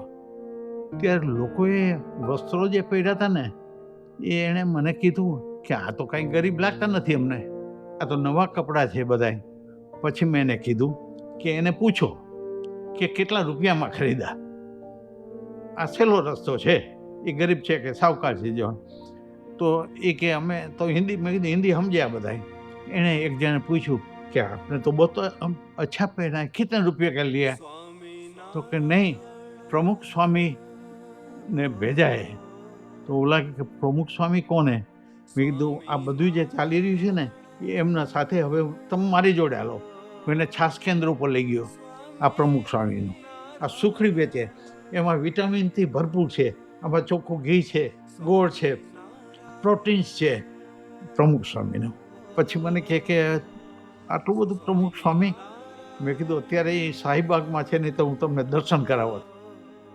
આમ સ્વામીશ્રીએ જનહિતાર્થે પ્રચંડ પુરુષાર્થ આદરીને અનેકના હૈયા ઠાર્યા હતા. 10 જિલ્લાઓમાં કુલ 195 કેન્દ્રોમાં છાશ વિતરણનો લાભ લેનારાઓની સંખ્યા હતી 1,27,57,000. દુષ્કાળગ્રસ્ત 19 જિલ્લાઓમાંથી 13 જિલ્લાઓમાં અનાજ વિતરણ થયું હતું 2,23,800 કિલોગ્રામનું. આ ઉપરાંત પશુઓ માટે 3,12,95,000 કિલો ઘાસ અને દુષ્કાળગ્રસ્ત લોકો માટે 18,000 કિલો સુખડીનું વિતરણ તો ખરું જ. આ આંકડાઓ માત્ર 1988ના વર્ષમાં માર્ચથી મે મહિના સુધીના એટલે કે માત્ર 3 મહિનાના હતા. પરંતુ પરમ પૂજ્ય પ્રમુખ સ્વામી મહારાજની દૃષ્ટિ તો સમયના સીમાડાઓની પારનું જોઈ શકતી હતી. તેઓએ વિચાર્યું કે વરસાદ તો પડશે, પરંતુ લોકો પાસે અનાજની સગવડ તરત કેવી રીતે થશે? આથી તેઓએ સંતોને એક પત્ર લખ્યો, જેમાં આ સેવા લંબાવવાનો અનુરોધ હતો.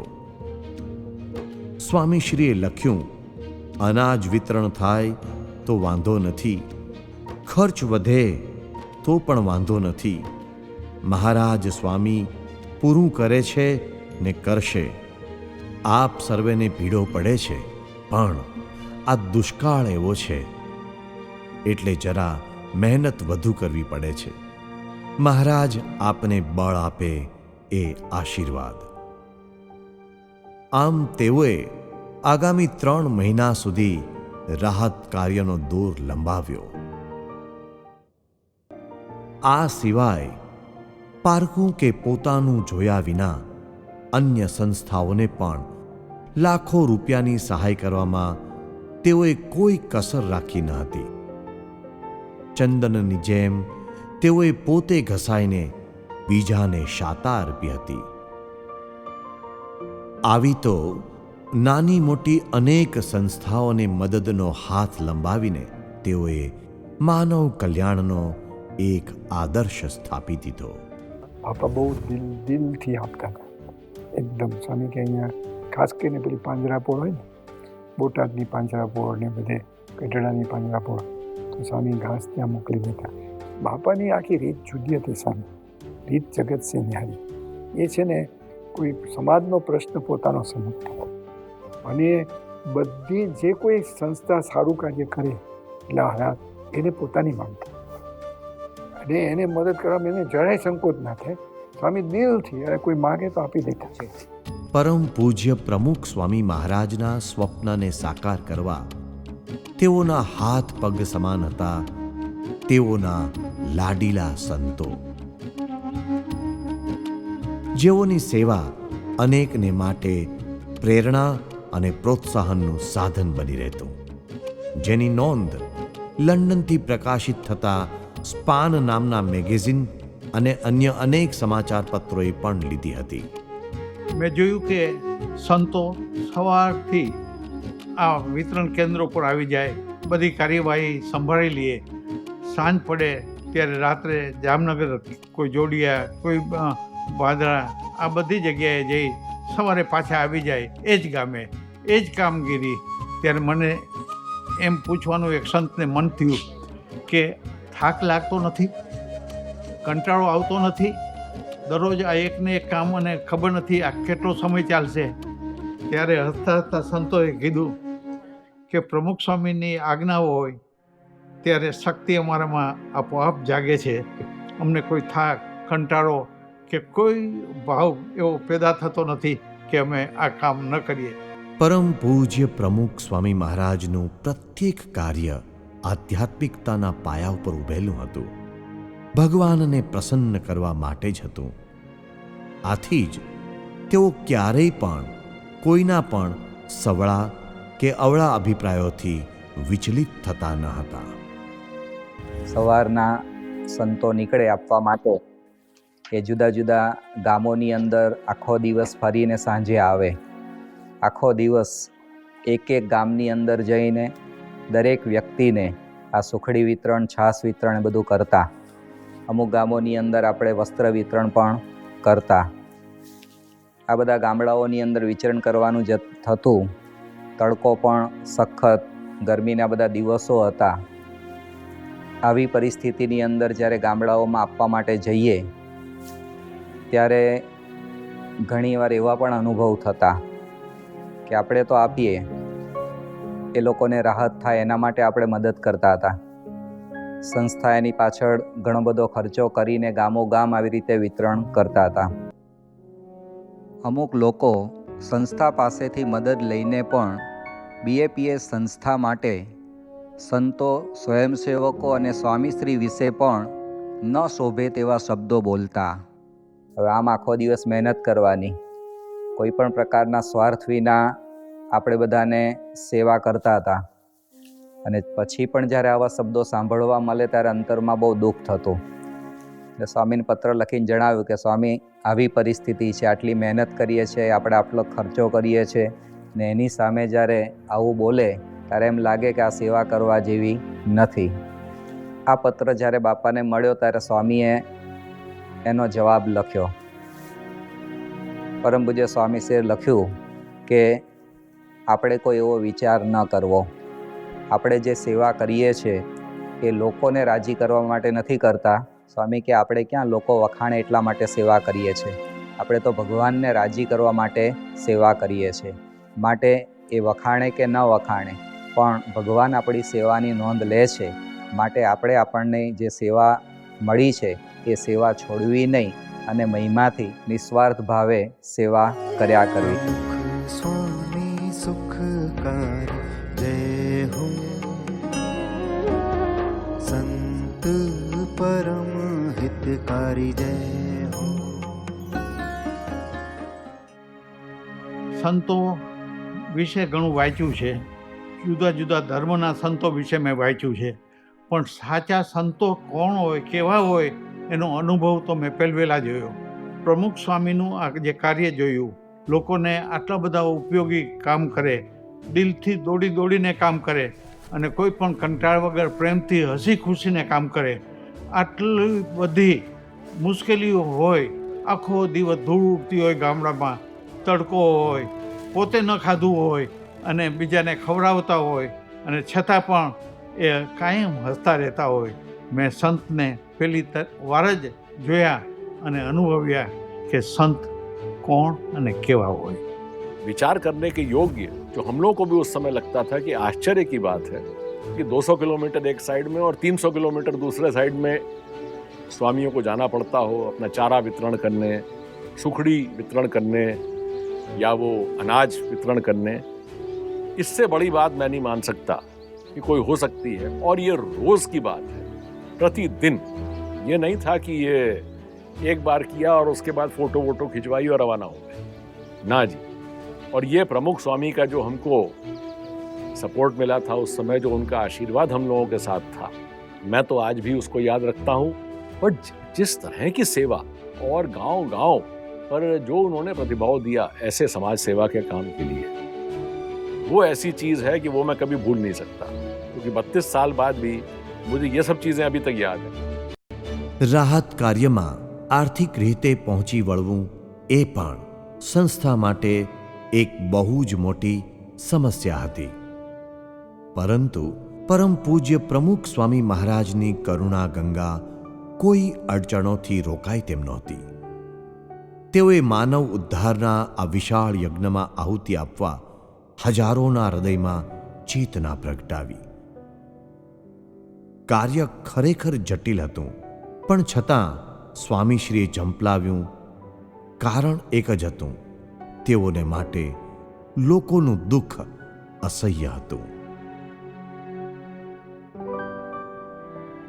ખાસ કરીને બાપાએ તમામ મંદિરના કોઠારીઓને એ રીતે આજ્ઞા કરેલી કે તમારે જે રીતે બધી બચત હોય એ આમાં ખાસ કરીને કેટલ કેમ્પની અંદર તમે સૌ અહીંયા આગળ સેવા કરો, જેથી કરીને પશુઓને આપણે સારામાં સારું જે નીણ ઘાસ એ આપણે આપી શકીએ.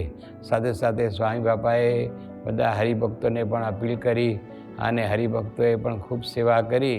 સંતોએ પણ ગામોગામ કીર્તન આરાધના કરી અને કીર્તન આરાધના દ્વારા પણ સમાજની અંદર બહુ મોટી જાગૃતિ સંતો પોતે લાવેલા, જેથી કરીને આપણે આ રીતે મહિનાઓ સુધી આ બધા પશુઓને સારામાં સારું ઘાસ, પાણી અને આ તે બધું જે છે અને એના જે માલિક ખેડૂતો હોય એ લોકો બધાને રહેવા જવાની કુલ બધી વ્યવસ્થા એ આપણે એ કરી શક્યા. દિવસ રાત દુષ્કાળગ્રસ્તોની સેવામાં સતત પ્રયત્નશીલ પ્રમુખ સ્વામી મહારાજની એક અનોખી વિશેષતા હતી. એ હતી એમની અનન્ય ભગવત શ્રદ્ધા અને ગુરુ પ્રત્યેની શ્રદ્ધા, એમની આધ્યાત્મિકતા, એમની અહમ શૂન્યતા. મને પણ એક આશ્ચર્યમાં આ વાતને મૂકી દીધી કે આવડો મોટો ધર્મનો વડો, કોઈ પબ્લિસિટીની ખેવના નહીં, કોઈ આની નોંધ લેશે કે એની એને જરૂરિયાત નહીં, માત્ર લોકોને ઉપયોગી થાય. લોકોને જરાય એવું ન થયું કે આ મારા ઉપર કોઈ ઉપકાર કરી રહ્યા છે, કોઈ આડંબર નહીં, એક સહજ हाव साहजिकताથી જ આ બધું કામ ચાલુ રહ્યું. और उसमें जो प्रमुख स्वामी का जो हमको जो रिएक्शन मिला था, जो हमने उनसे मदद मांगी, उन्होंने जो हमको सामने से आके उसके बाद, और दूसरी बार हमें कहना नहीं पड़ा और ना कभी कोई फरियाद, कोई शिकायत, तो उनकी तरफ से जो हमें प्रतिभाव मिला, जो उन्होंने मिलने के बाद जो उनकी तरफ से कार्रवाई हुई, ये तो ऐसी चीज़ थी कि मैं कह रहा हूँ कि शायद ऐसा कोई मेरा अनुभव और हुआ नहीं है कि एक बड़े संत का आशीर्वाद जिस जगह हो उस जगह फलश्रुति कैसी होती है। और मुझे लगता है कि कोई भी काम में अगर इस तरह की स्पिरिचुअलिटी होती है तो उस काम की जो इफ़ेक्टिवनेस है, असरकारकता है, वो कहीं ज़्यादा होती है। ये जो पूरा माहौल था प्रमुख श्री के ऑरा से प्रभावित था और इसमें एक अलग तरह की एनर्जी मुझे देखने को मिली। અને કોઈ એમની પ્રશંસા કરે કે તમે અદ્ભુત કાર્ય કર્યું વગેરે વગેરે, તો પ્રમુખ સ્વામી મહારાજ લગભગ દરેક વખત એક વાત કરતા કે આ સ્વામિનારાયણ ભગવાને કર્યું છે, અમારા ગુરુ શાસ્ત્રીજી મહારાજ એની કૃપાથી થયું છે, યોગીજી મહારાજે કર્યું છે, અથવા તો કે આ સંતો અને હરિભક્તોએ કર્યું છે.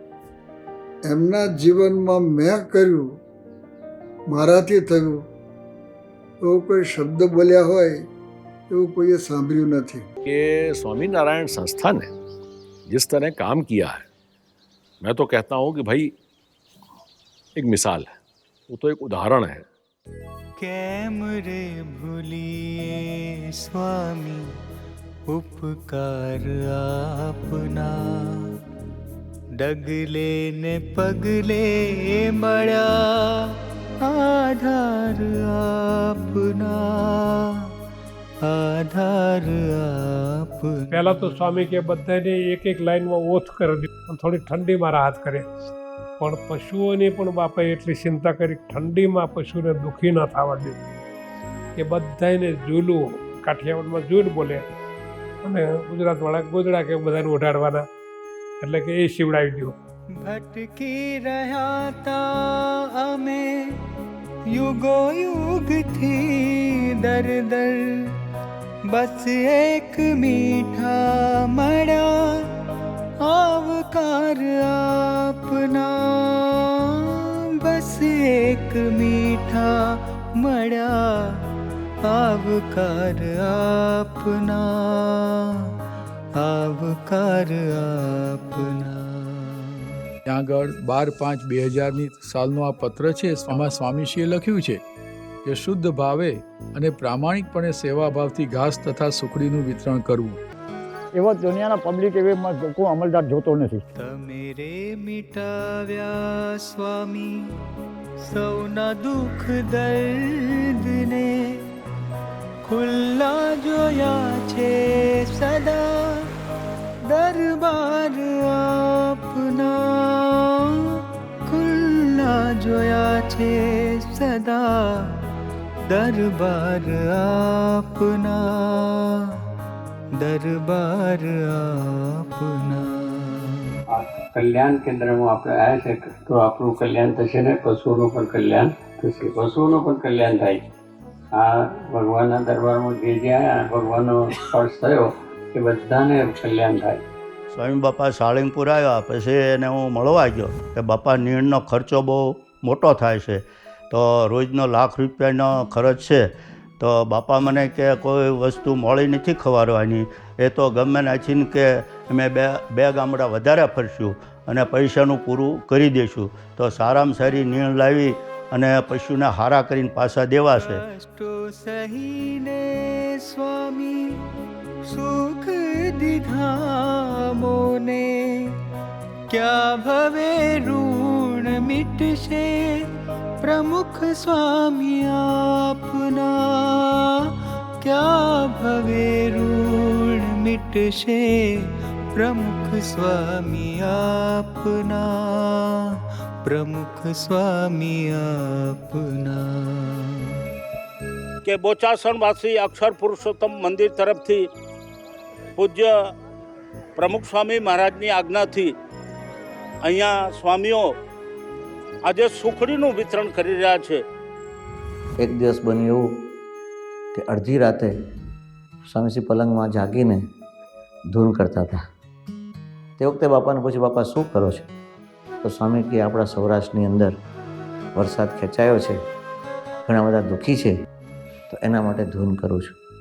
પ્રમુખ સ્વામી મહારાજે કેટલ કેમ્પ રાહત કાર્ય માટે ખૂબ જ ભીડો વેઠ્યો હતો. આટલી બધી કરુણા કેવળ સ્વામીશ્રી જ કરી શકે. આપણા માન્યામાં જ ન આવે. કોઈ સ્વાર્થ નહીં, જરાય સ્વાર્થ નહીં, કંઈ મનાવા પૂજાવાનું ભાવ નહીં, અને કેવળ નિસ્વાર્થપણે અને બીજાનું હિત થાય એટલું જ સાચો અંતરના ભાવથી આ બધે કર્યું છે. આજે પણ પ્રમુખ સ્વામી મહારાજ સમાજ સેવા અને સમાજ ઉત્કર્ષનું કાર્ય ચાલુ જ છે. કેમ રે ભૂલીએ સ્વામી ઉપકાર આપના, ઉપકાર આપના.